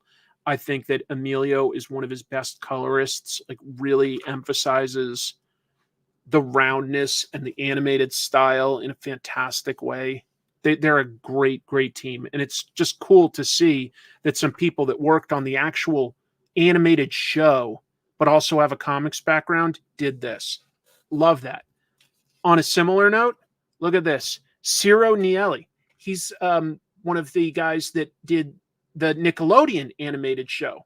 And he also draws a totally wild story set with those characters. It's fantastic. The writing of all of these feels very authentic. Very cool to see them deal with, the alien Krang. They get a new enemy in this, Krang Primordius. I'm pretty sure that wasn't from the show, and it's new. We get a Rise of the Teenage Mutant Ninja Turtles story that's pretty nice. Focuses a lot on Leonardo. That makes it unique. Probably the second best story, in my opinion, is this one from the IDW continuity, where it's got a page for each of the main characters from the Ninja Turtles story. just on Father's Day saying their goodbyes to Splinter. Splinter is dead, and you get everybody from Casey to Janica, Donatello and Raphael, and it's just a really pretty story.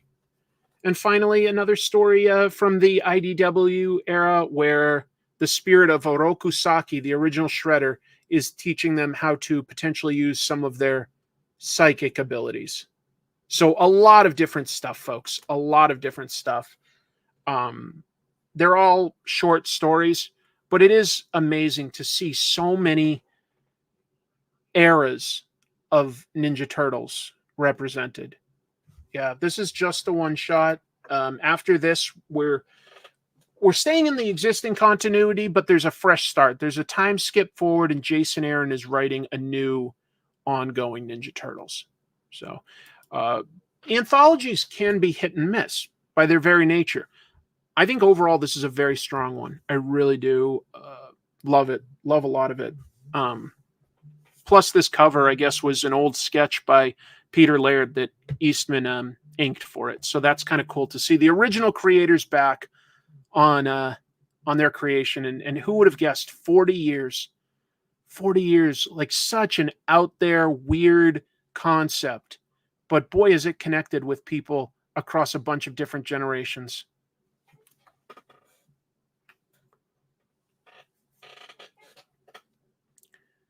Transformers is one of the better books out there because it makes me care about characters I did not think I would care about. Did I ever think I'd even get a story about Beachcomber, let alone find him likable and different and interesting? This implies that, like, while the Autobots and Decepticons were crashing into Earth, Beachcomber got thrown out of the spaceship and landed like 1 million years ago on the moon. And he just had to sit and wait until the first moon exploration when he hitched a ride back. And he had to make the decision as to whether to bring all of his people back. But he instead decided that he didn't want to continue the war. And he really loves the nature and animals here on Earth. Now, despite what he hoped, obviously the war has restarted. So, he's doing the right thing, but he really just loves nature and he doesn't feel alone. And I never expected that. I also did not expect the extreme cruelty of Shockwave, a Decepticon who has made a machine underwater that could power a space bridge to help them get back to Cybertron, okay? And what does it do? It grinds up sea life on a massive scale to produce energy. This is a humpback whale being sucked in to this gigantic engine. That's pretty evil stuff. What are you doing? There's all sorts of decisions about, are you okay with what your leadership is doing? From the point of view of Thundercracker not being okay with what Decepticons are doing, and some of the Autobots not being okay with some of what Optimus Prime is doing. There are soldiers questioning their leadership. And I won't give away what happens by the end of this issue, but I do want to highlight that Jorge Corona has stepped up in a way I wouldn't have expected to like it as much as I do, because I like Daniel Warren Johnson so much. But that's a great 2-page spread of the Decepticons opening this space bridge to Cybertron and bringing that to Earth. There's a lot more of this story to go, but that does seem to imply to me that could involve other aspects of the Energon universe. A move like that. I'm honestly a sucker for robots that have a deep appreciation for nature. It makes them pretty likable. They're so different, Jorge Corona is crushing it on this art. The 3rd issue of his Ain't No Grave book with Scotty also came out. One of my friends at work, Matt, has recommended that book to me and lent me the 1st issue to read. So I do need to do that. But you're right. Jorge is definitely taking the ball and running with it. He's not doing any shortcuts here. Soundwave obviously ordered a Super Bassomatic 76. The Super Bassomatic! Yeah, I think a lot of people were like really worried, with Daniel Warren Johnson stepping away from writing and drawing to just writing. But it seems like those fears were probably unfounded, because this is some really great artwork for the title. It really is interesting. Sea Spray and Cosmos, you'd like to see? Hey, if they can make him as interesting as Beachcomber is a pretty deep pull, all things considered. Yeah, there's probably a few more that are more obscure, but, did you ever think of just this random mini Transformer as having a unique and engaging story arc of having to be alone for a long time and finding that he felt at peace outside of the war, just finding the beauty of Earth. It's quite charming. It's quite charming. Look at these nature scenes. That's really nice. That's really beautiful. The only Ghost Machine book I'm reading, I tried, their sampler. The only one that appealed to me was Redcoat, so I'm reading that one. A whale grinding teleporter, pretty evil. Pretty evil.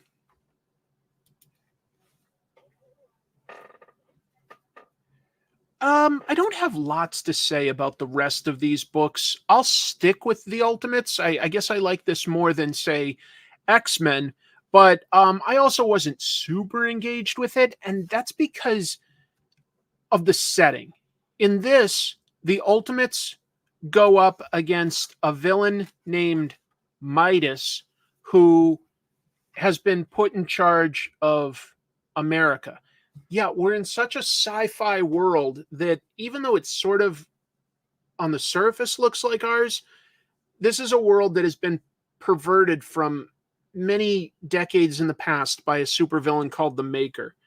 And the Ultimates, well, they're the Avengers, basically. They're there to put it right. And the characters are interesting, but it's fundamentally hard for me to relate to this world. Our world is dark enough. The idea of an even darker world, and they're trying to correct it to get to ours, that isn't hopeful enough for me. I'd rather see them do something that makes the world, in some small measure better than the one we're existing in. Yeah, the art is good, and the dialogue and characterizations are good. It's dark in a different way than the original Ultimates. The original Mark Millar stuff was very cynical. But that's okay in a way. We were dealing with some trauma from 9/11 back then. I believe that's who that is. Yes, he only calls himself Midas, but I believe it's Gideon Midas, and he's stolen Howard Stark's original Iron Man armor in this. So anyway, it's got some okay action scenes. I like the characterization of Captain America quite a bit. It's basically the same sort of nobility that we have always seen in 616 Cap. Whereas some of the other characters are a little less sure of themselves. This version of Tony Stark as Iron Lad is much younger and less seasoned and unsure of himself. Also, Giant Man Hank Pym has some doubts about himself. Could work. I don't know yet, though. The world itself is kind of dark. I'd like something a little more positive. But they have superheroes, so their world will already be better than ours. But it's not right now. It's kind of not. I don't know. We'll see. I keep doing it. I keep saying it. This is a good one-shot, actually. An Incredible Hulk one-shot, just so that they could have a Bloodshot tie-in, but not interrupt the ongoing monthly. Philip Kennedy Johnson is writing the monthly. He writes this. Danny Earls did some fill-in issues so that Nick Klein could get caught up, and he draws this. And it just the current Hulk book is all about monsters being sent after the Hulk by a demonic entity called the Eldest. And in this particular story,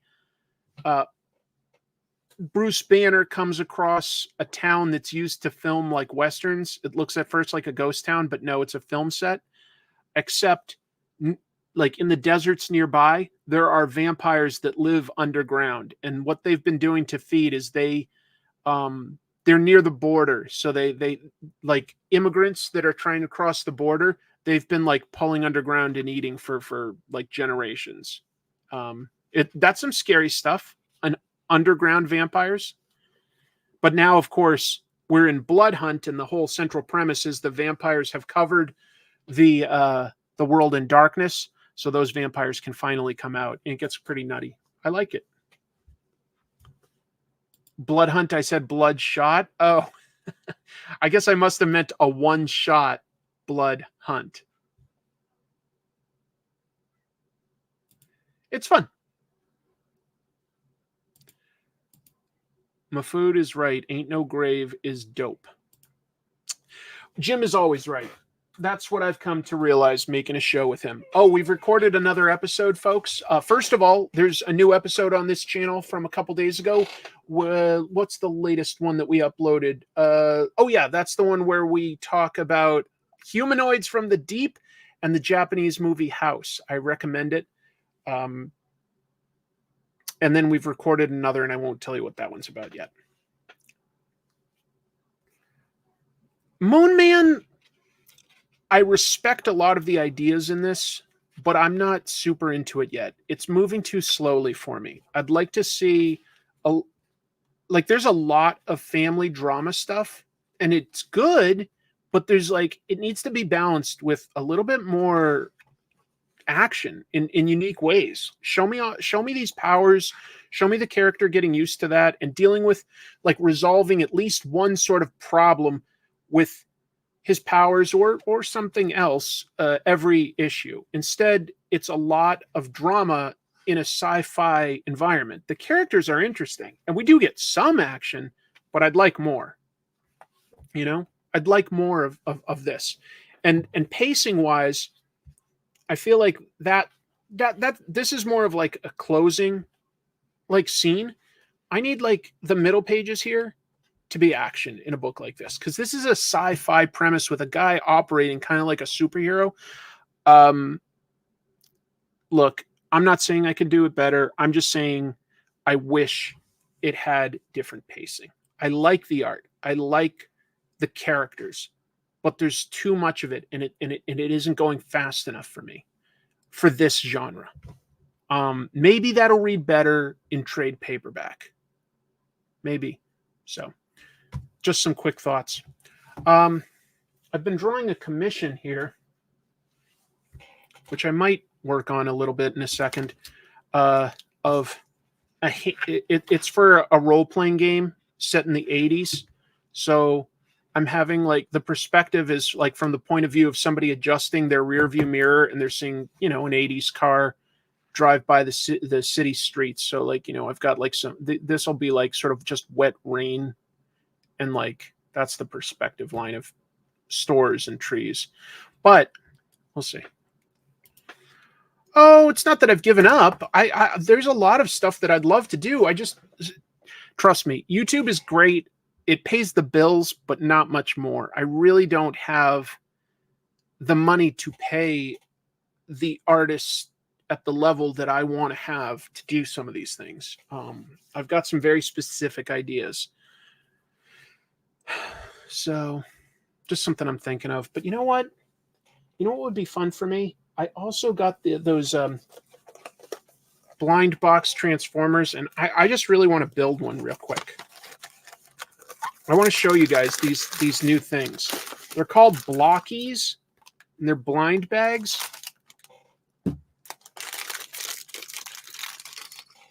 And you get these parts. Oh, okay. I think this is Optimus Prime. Yeah, it is. And you get to build them, and they look like the animated versions of the of the characters. You got to see. I'm just going to build one. I know I've got a bunch, but I'm only going to build one. But you got to see these things. They're really cool. And I'll take some questions. And then I can draw for a little bit.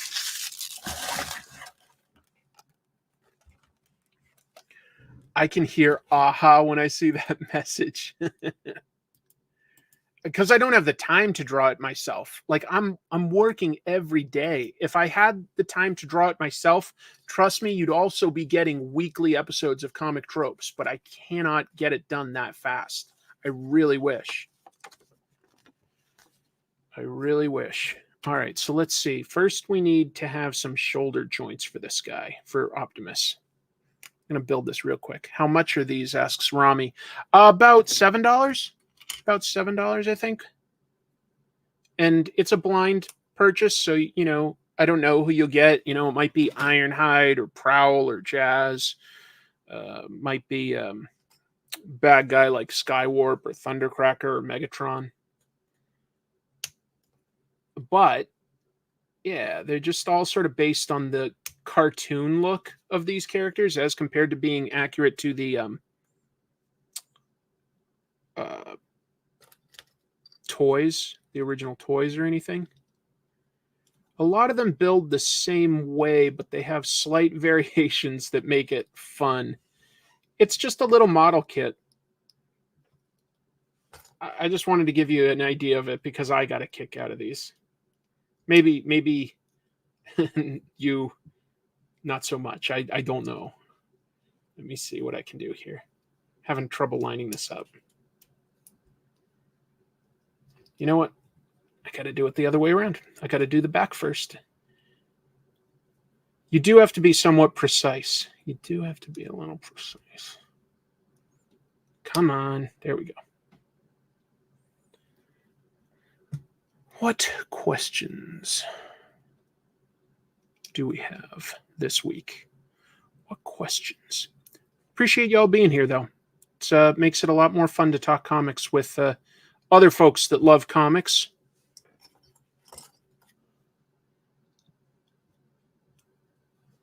Okay. So we've got the torso there. We need to build his, what would you call that? Like abdomen or like leg area. So that just takes a few pieces. We've got that. And he's got some posability because you can swivel that. Do you see what I mean with the angles? Kind of like the cartoon. I like it. Right. Got to do some joints here for the arms and the legs so that it's posable.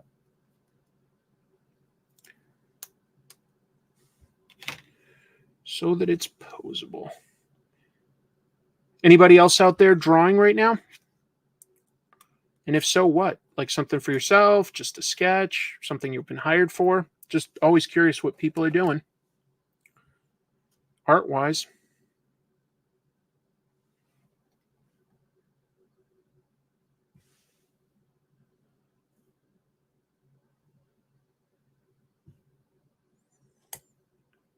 Okay. There's Optimus's forearm. And then his bicep. And that clicks into place there. And then he's got a shoulder piece that snaps into place. It also very satisfying when it snaps into place. I like it. And then you can choose what kind of hands, whether you want him to have fists or, you know, I'm going to give him a fist so that he can actually carry his gun. That's what I'll do. You can have an open hand as well. Snap that in. That's got several joints, so you can pose it a lot of different ways, which is kind of nice. Let's see. Working on an album for your bro.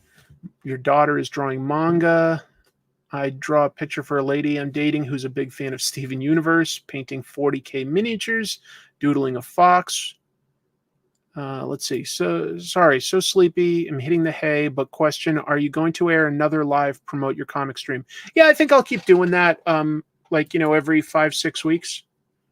It seems like people, you know, enjoy having the opportunity to promote their comic, and I feel like an obligation to provide something like that. I just think that it's, you know, if you've got a platform that has a certain amount of an audience, yeah, you sort of have an obligation to pass some of that on and let people promote their thing. I also have, you know, I'm going to basically keep doing about 2 sort of indie showcase things. Every once in a while, I'll open up whatever is sent to the PO box. I've got about 10 boxes that have been sent there of indie stuff, and then I'll do whatchamacallit, I'll do the occasional live stream so that people can promote their Kickstarter or their online shop, things like that, so that they can, yeah, I'll keep doing that. That's fun, doing those. I like doing it live too. It becomes a challenge to, you know, meet a total stranger and find a way to relate to them and understand their project and discover why they want to do it. So I like that. I like that quite a bit.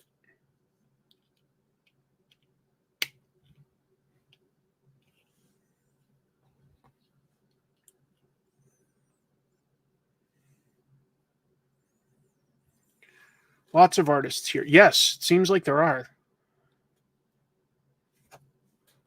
That's nice to see.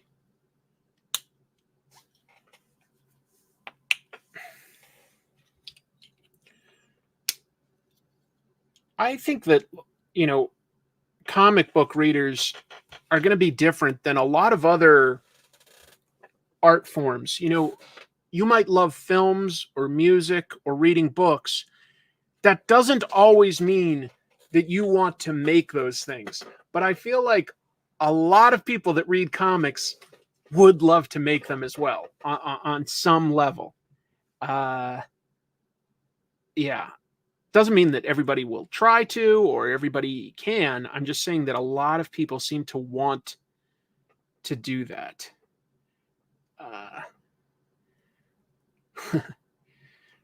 More than other genres is all I'm saying. We'll see. Maybe I'm wrong. This gives you a lot of options for how you want to build this character. I'm trying to figure out what would be best.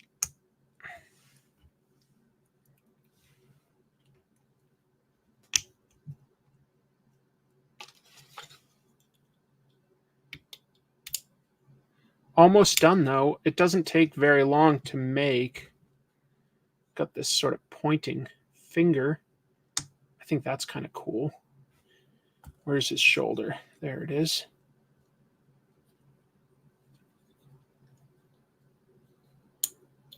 So these are called Blokees, Blokees. I think they're only available on their own website right now. I don't think that any stores or websites aside from their own carry them, but they're fun. It depends how much you like Transformers, how much you like model kits, and how much you like blind bags. I like each of those 3 things just enough that when you combine them, that kind of creates what I like.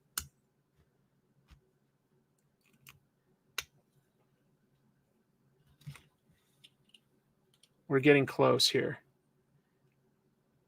And then maybe I'll draw a little bit just to pass the time and answer any further questions. I can't wait to see what kind of news we get from San Diego Comic-Con. See the big stuff that publishers are holding back on. They always hold back on a bunch to surprise us. All right, got to make the head. So you always get like 2 pieces to build a head here. The face and the helmet. Is that lined up right? I think so. Clip that into place. There. And there you go. You always get a stand that they can clip onto. Very posable.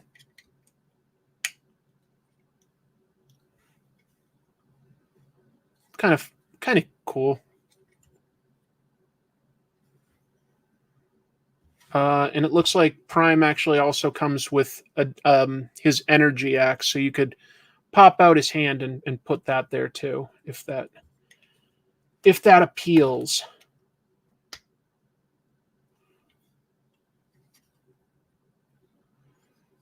One shall stand, one shall fall. I'm building my little robo guy. Anyway, that's that. Just thought I'd show you. That's a little thing that I've gotten into lately. But let's do some art. I've got the touch with those till all are one.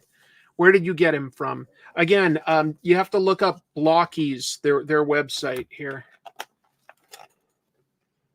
Blokees, and it sort of gives you the odds that you could get them. So, for instance, there's another Optimus Prime that comes in a, I think a shiny silver. Mine is just the regular dull silver. That's the rare one. You got there's two waves of these that you can get, but you've got Optimus Prime, Jazz, Ironhide, Ratchet, Prowl, Blue Streak, the sort of secret Optimus Prime, Megatron, Skywarp, and Thundercracker. And they give you the odds of pulling those, and then there's got a second wave. I've got some of those as well. Let's see here. The version 2 has Starscream on the cover, and the ones you can get there are Grimlock as a robot, Grimlock in Dino mode, again, like sort of a silvery or gold Grimlock with Fire Breath, Cliff Jumper, Inferno, Grapple, Optimus Prime in like purple, which I don't know what that's from, Starscream, Mixmaster, and Long Haul. All right, you know, it is what it is.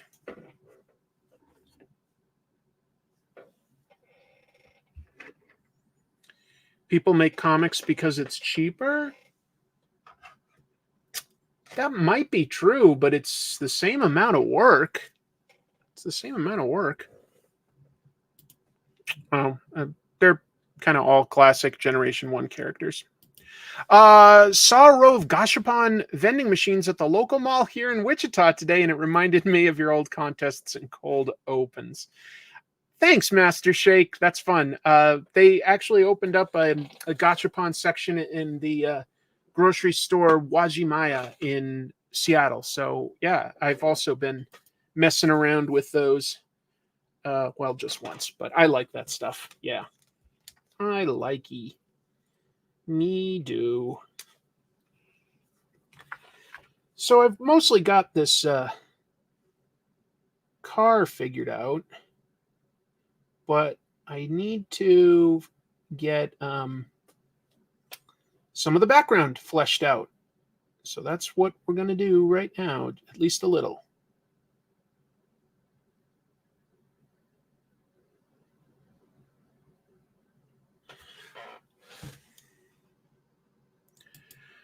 If you could write a new Thor movie, who would you choose as the villain?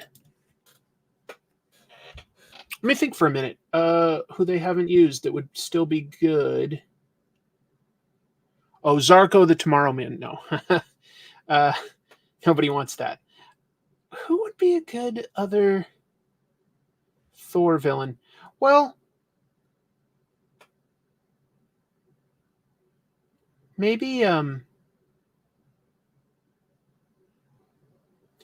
maybe you combine it with Hercules and make somebody like Ares the villain. Go with that. Or you could have him go up against more of an Avengers type villain, I suppose.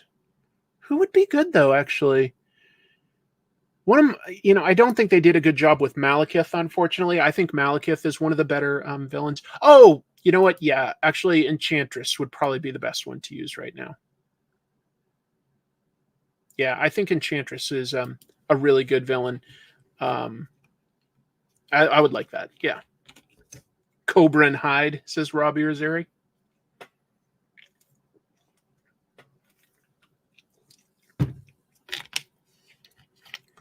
But I don't know if we should even bother doing another Thor movie. Although now that I think of it a little bit more, you know who else was really good was Minotaur from rock, running Roxxon and stuff. Minotaur is actually also potentially pretty good.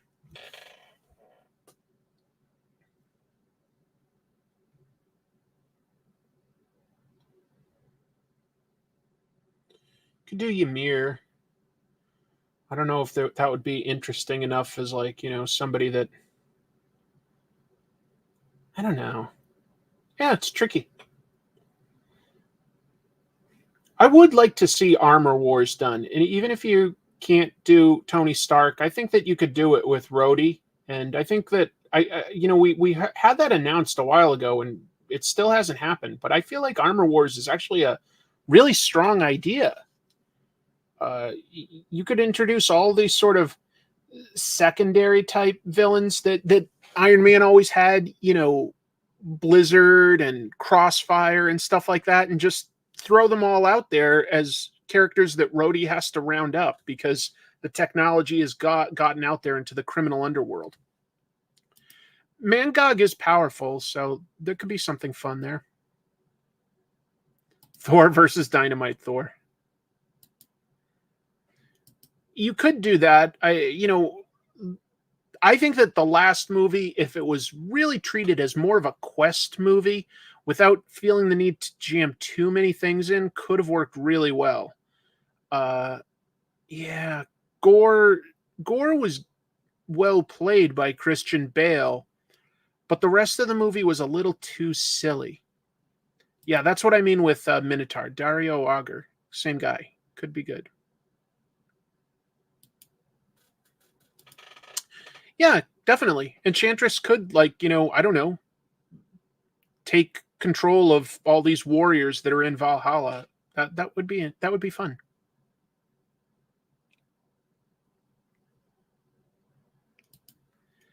Yeah, it was too little of the storyline and yeah, it was well played, but I don't know, the idea of giving him a daughter and not really going into the story of the Necro Sword, which I don't know, maybe Sony owns those rights, maybe they're attached to Null. I don't know. Thunderstrike, exactly. Eric Masterson. Well, it's too bad in some ways that they used Surtur as such a key plot element of the Ragnarok movie because Surtur as the overall villain with Beta Ray Bill could have been pretty cool too. That could have worked.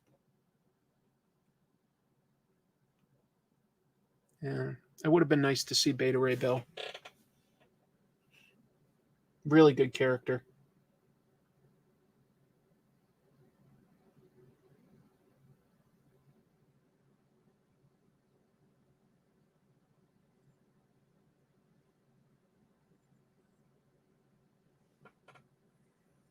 Beta Ray Bill, Jim, if you're still here, I feel like Beta Ray Bill is the kind of cosmic weirdo that you could actually do a really good one shot or something like that with.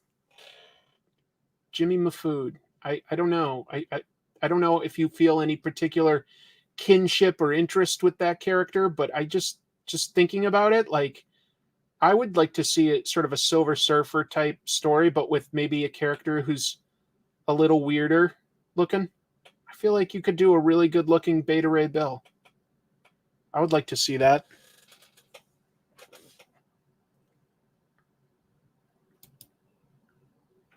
Maybe. Yeah, that was Daniel Warren Johnson. That was good.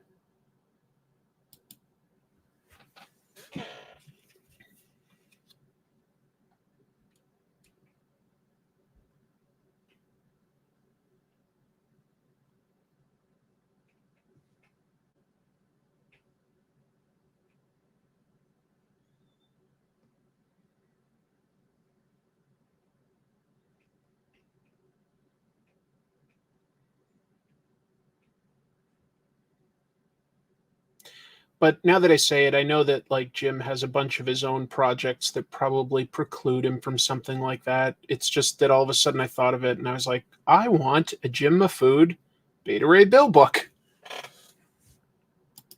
Yeah, Beta Ray Bill is awesome. I'd be really into that. I don't know. It just speaks to me all of a sudden. I feel like you do a really good job with such a weird character, and maybe introduce a couple new characters. I don't know, because you know your last Girl Scouts book, Stone Ghost, had sort of some of that space cosmic feel that I think could work pretty well with a Beta Ray Bill story. I don't know, it speaks to me. Who knows if such a thing would come to pass, but I think it would work. I think it would work quite well. Get a thicker brush for this.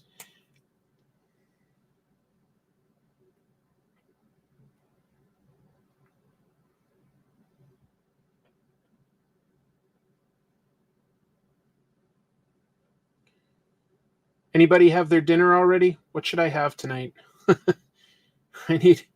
I hate figuring out dinner. Just put it in front of me. I just don't want to think about it. Tell me something good and I'll just go, yep, okay, let's do that.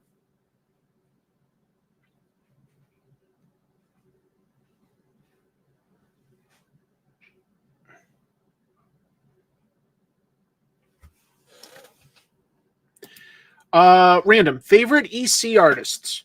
Wallace Wood, Johnny Craig, Al Williamson, Kriegstein for me. I think that Johnny Craig is possibly the most underrated of that crew. I think not enough people like seem to remember him right now.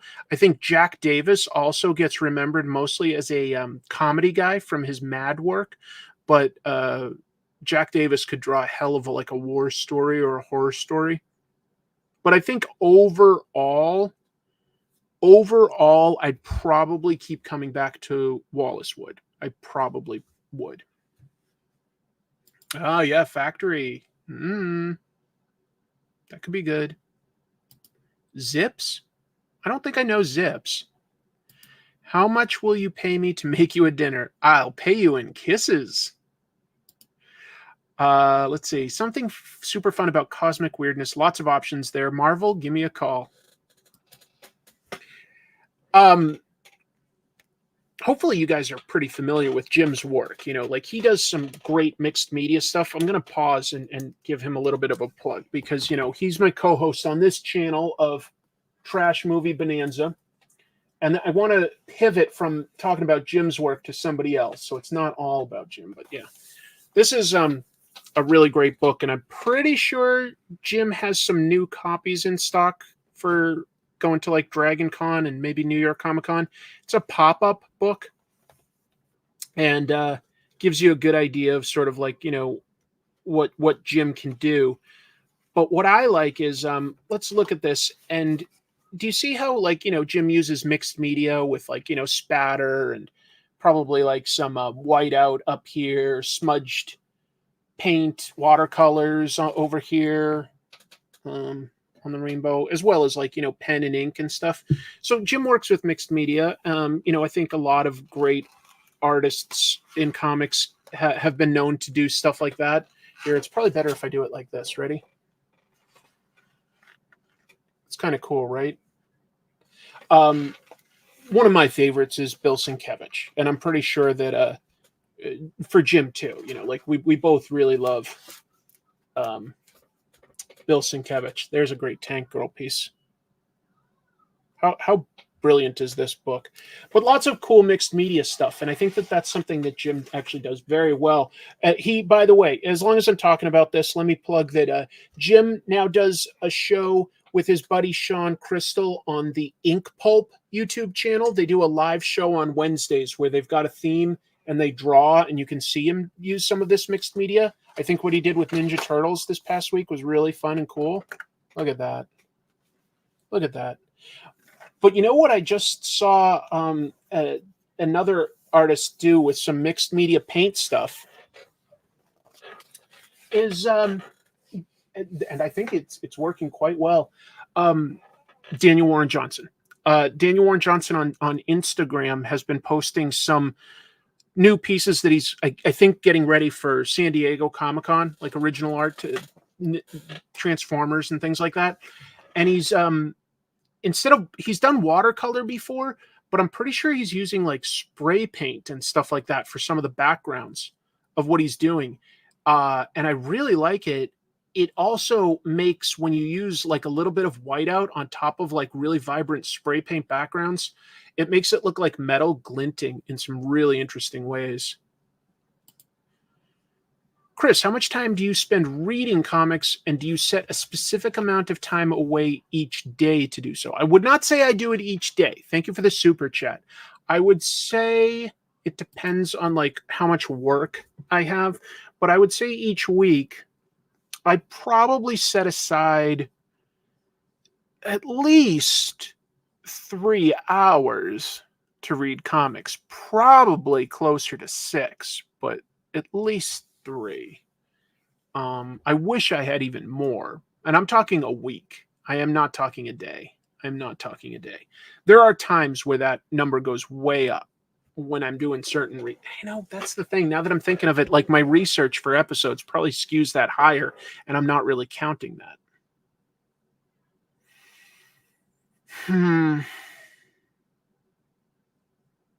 It's hard for me to guess. I'll have to think about it for the future. That's an interesting question, Deep Waters. It's relevant to what I do, but it's not coming to me like what. Yeah, maybe an hour a day. An hour a day probably sounds about right on a minimum. But it's like if I'm doing research for something, I'm not really adding that. That could add quite a few hours, of like quickly like refreshing my memory or reading one thing that I haven't that I think might be important. For fun, I probably read at least an hour a day on average for fun. And I can probably read 2 to 3 comics, regular, like sort of floppies in an hour, just to be clear. Like, I'll go back if I want to like look at the art and appreciate it, but just for like reading it, I'll probably blast through it in like 20 minutes, maybe. How do you design a pop-up book? That's an interesting question that I wouldn't really know. That's a question for Jim, but obviously he partnered with somebody very specific. Last name was Meyer, I want to say. I forget the name of the guy, but like there's a guy that helped him design how that would work. But that's a question for Jim, not me. It's a good question. It's just not one I can easily answer myself.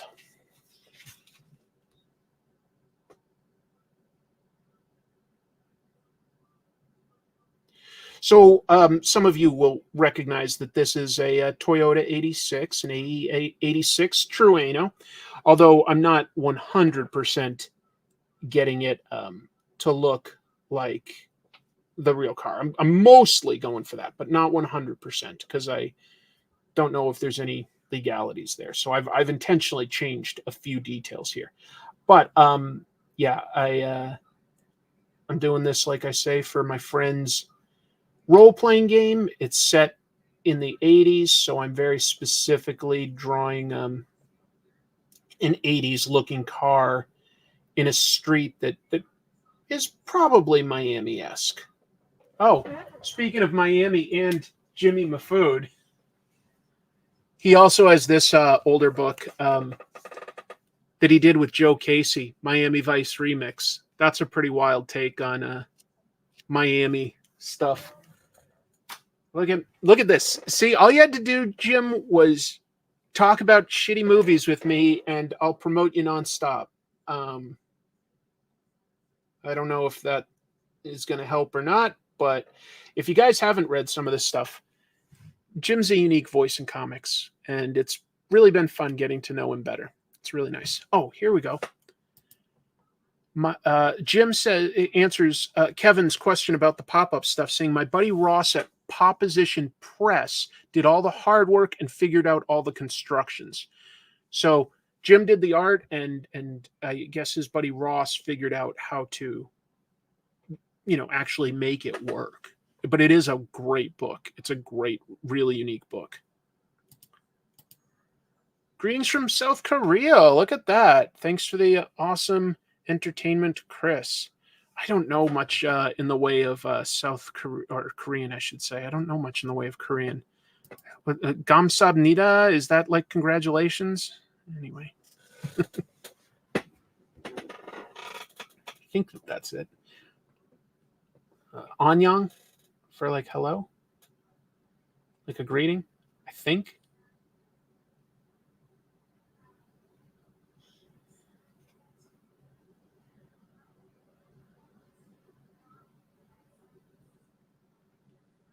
Haven't thought about that in a little while.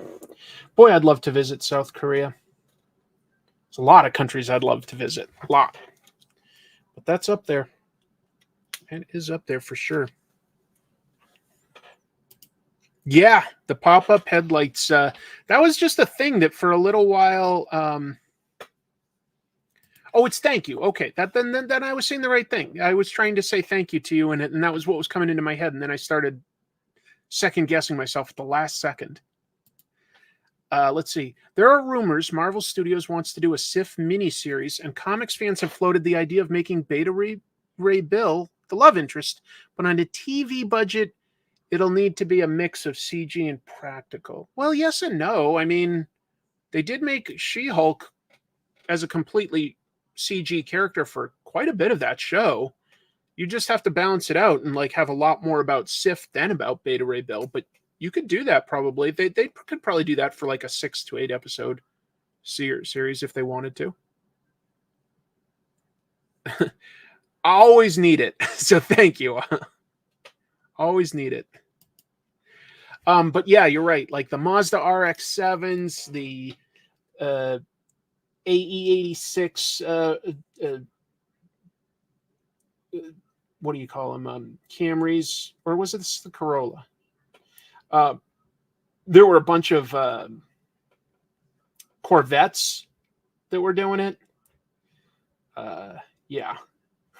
I don't know that it was all that cool of an idea, but it was new, and a lot of people tried copying it for a while. I don't know who would have been the first to have the pop-up headlights. It feels like it's not a safe design choice, because if the little motor in it for any reason broke or the gear got stuck, then the light isn't going to pop up, and you kind of need your headlights all the time. So yeah, not great.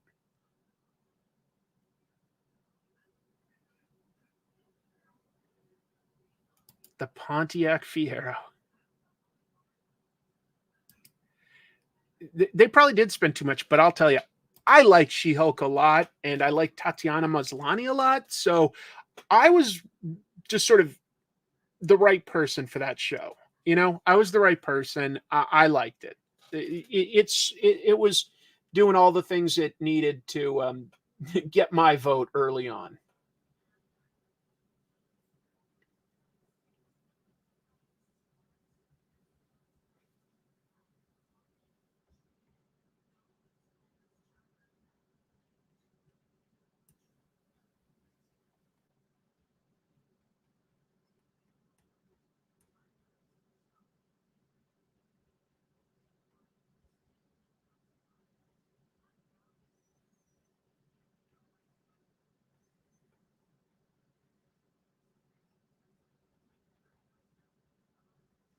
Sorry, sometimes when I draw, I realize I get really quiet really fast, and it's just because I can very easily just get lost in the craft. I get lost really quickly. That's exactly why they don't have pop-ups anymore. I would assume I was assuming that was the case. Is it wrong to come to a car dealership to test drive cars without any intention of buying a car? I'll tell you, people do it all the time, and I do feel like it's a waste of my time. We're supposed to give good customer service no matter what, so we allow it. Although I tell people that I'm not going to allow them to do more than 2 a day because it's, not a good use of my time. I think that you should have already done your research and narrowed it down to 2, maybe 3 before you start doing test drives, so that when you start doing test drives, it means you're potentially serious, because you can do a lot of research yourself at home these days. A lot.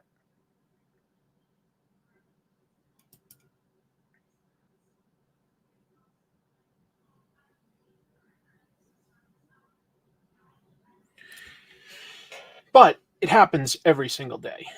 And I can usually tell. I don't know exactly what I could say, but there's a lot of little clues that I pick up on fast, and I just accept it. I don't call people out or tell them no. But I am like internally like a little disappointed that I'm going to be spending quite a bit of time doing something that most of the time amounts to nothing. I can usually tell when somebody's not just serious, but that they can make it work and they're ready to move forward. Because I've been doing this for a while now, and I'm not that proud of it. I'm just saying that is a real thing that I can. Yeah, you get a real good sense for how things are going to go.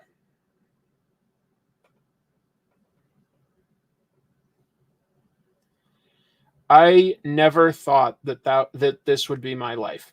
I went to college and got a degree in marketing, and for a little over 15 years, that's what I did. Is I just put on my suit and tie and went to work and presented branding initiatives and market research and studies like that to executives and let them figure out how they wanted to proceed with their dollars, for whatever they needed to acquire, whether that was talent or members or whatever.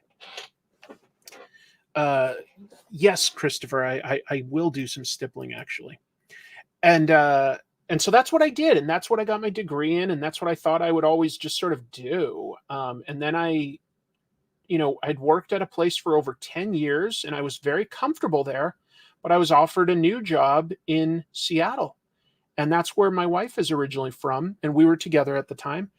And of course, she loved the idea of like a company paying to fly us, or move us, I should say, home, because they paid like all the moving costs and everything. It was a pay bump. It was more responsibility. It seemed like a really good idea for my career to take that job. And I liked the people that I worked with there, but it was a big company. And one day they just decided to downsize, and I was out of there. Like not quite 3 full years.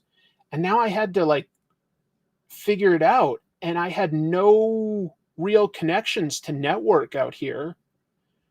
So I ended up taking my career just totally changed. I had to pay the bills. That was the number one priority. And I took a job selling used cars. I never thought my career would go there. And now I've been doing it for 6 years. It's crazy. Never thought I'd be doing anything like that. But I like the method that I have. We don't haggle on the price. People can return their cars and get all their money back within like 10 days. So I don't feel like I'm ever like tricking somebody into doing something. You know what I mean? So I feel pretty comfortable with what I do there. I never thought it would be like, my career, working with younger people and doing something that's kind of more entry level in a lot of ways. I don't know. I thought that my career was going to go a very different path for a long time, but I got into the workforce at a time when the U.S. economy was not very good. Not very good. And yeah, it really stunted my career long term. Frustrating. But I also decided to start up YouTube when I got laid off, so that because I like to work. I need to keep busy. I need to keep really busy, or you guys know I deal with some severe depression issues, and so I can't just have free time to do nothing. So I started up the YouTube thing, and fortunately, it took off enough that I can mostly do this, and it makes me feel good. I like doing this quite a bit. I like talking about something I'm passionate about. I like the people that I've met, including guys like you that are watching. It means a lot to me.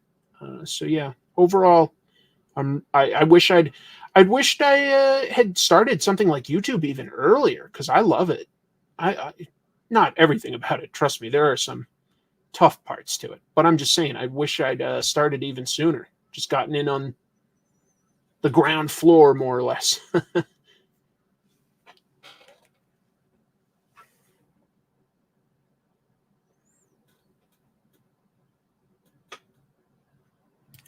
I wouldn't say I love sales, to be honest. I think some people that do this, I've seen that they really do like it. I don't love it. I like the people I work with, and I think that the way we do it is fair and honest and doesn't trap people into anything bad. So I feel like I'm still helping people. I couldn't do this at a regular car dealership. I could never haggle over things or like, just say, no, you signed a contract, you're stuck. I couldn't do that. So I like the way I do it, and I'm okay with it. That's kind of you. Thank you. I do try to put my best effort into it. I know that I'm not as good on like, a technical level or creative level as some people, but I do sincerely try my best, and I'm trying to make improvements all the time. So yeah, I thank you. That's very kind of you. I guess I should probably wrap things up in a moment. I've got other things that I need to do. I got to work on the next comic tropes. And I thought that I had an idea that I was going to do. And then all of a sudden I realized that the Wolverine and Deadpool movie is almost out. So I feel like I should probably do something related to that. Yeah, kind of a last minute decision there. But I think that that's what I'm going to do. And I think I know what I want to do for that. So I'm kind of looking forward to it now. Yeah, that's what I'm going to work on, is something related to that. I don't want to give away exactly what, but yeah. Oh, I saw a new movie in the theaters that I thought was actually really, really strong. Not perfect, but really, really good. But you have to like horror. I thought that Longlegs was quite good. It was a really cool movie. So yeah, don't know if horror is your thing, but I thought that it was a very cool movie.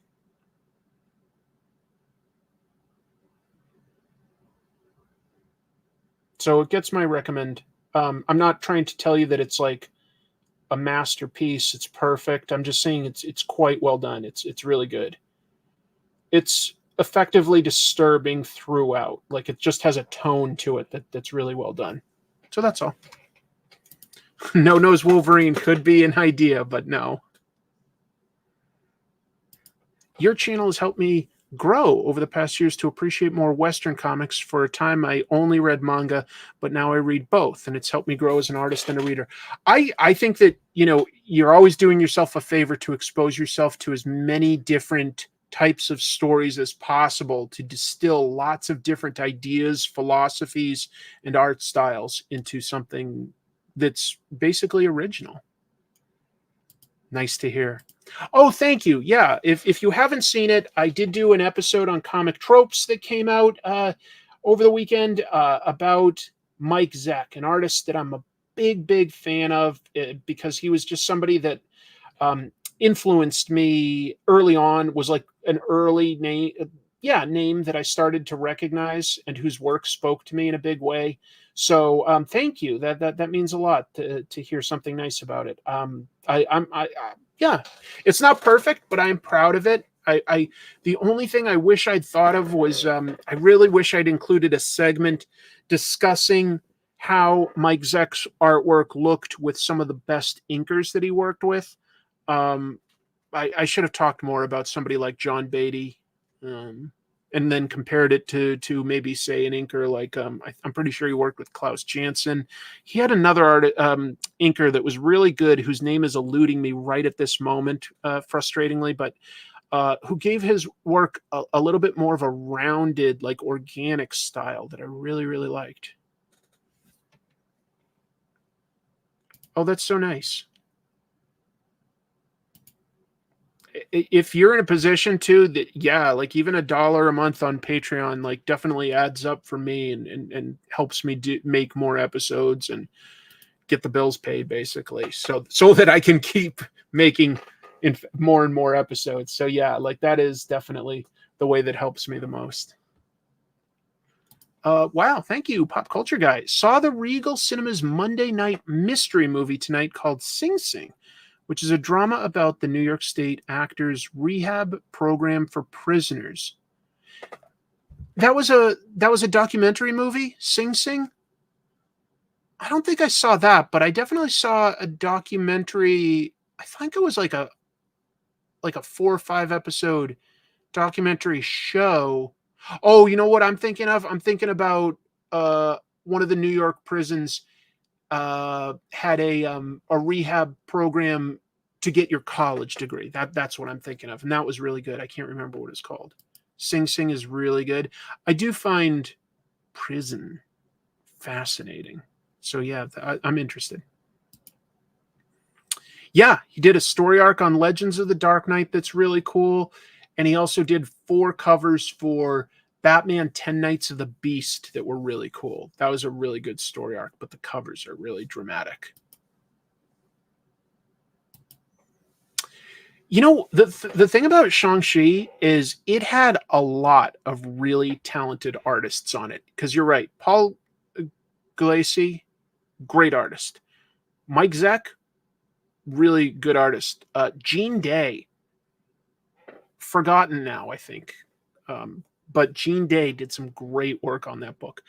The coloring isn't great because they definitely, you know, like always draw Shang-Chi as orange and draw like other Asians like literally yellow. It doesn't look good, in my opinion.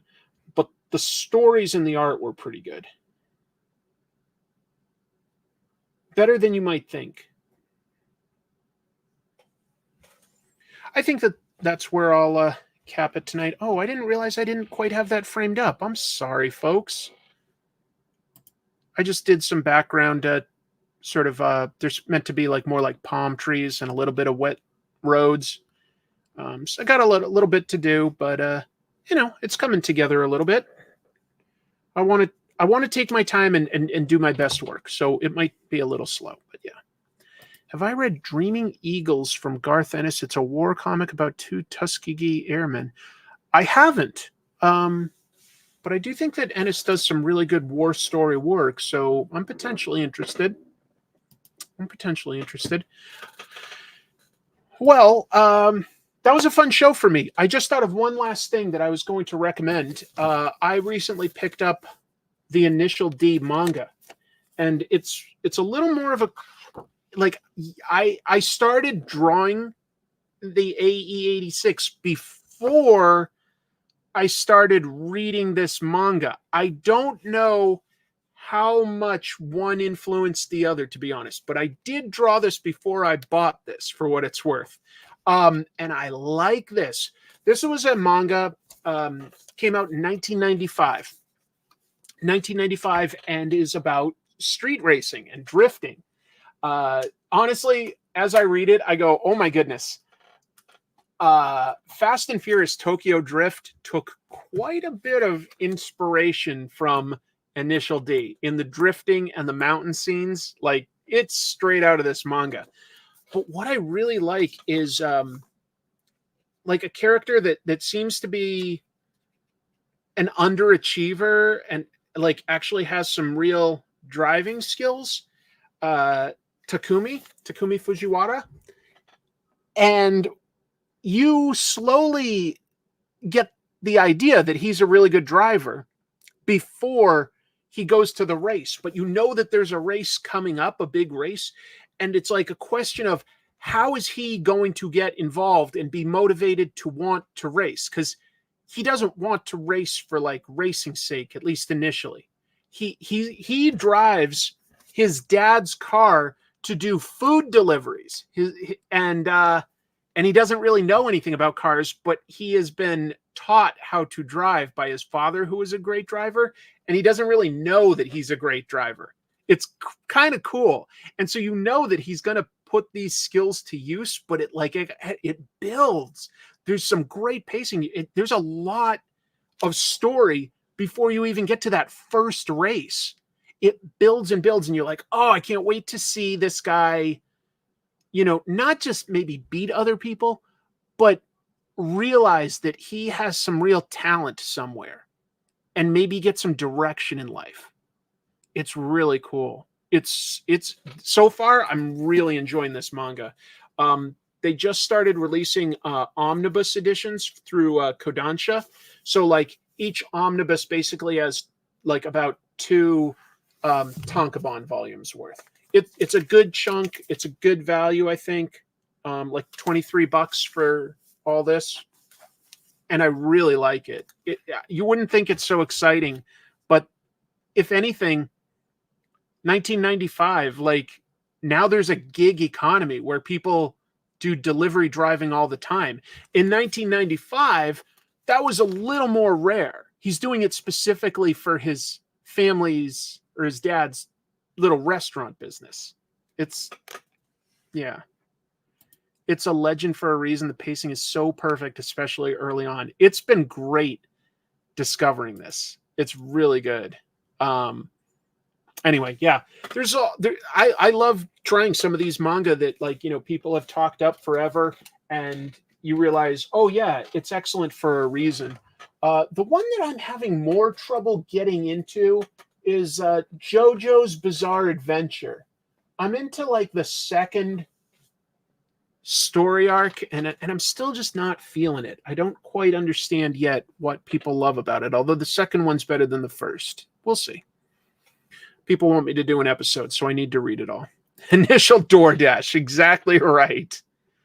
I saw that volume in my local bookstore the other week, and now I regret not picking it up. Well, hopefully you can still do that, because I think that the first 2 omnibuses are out there.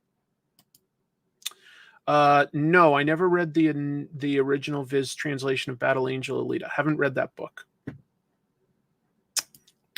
I only know about Initial D because of that early aughts running in the 90s meme.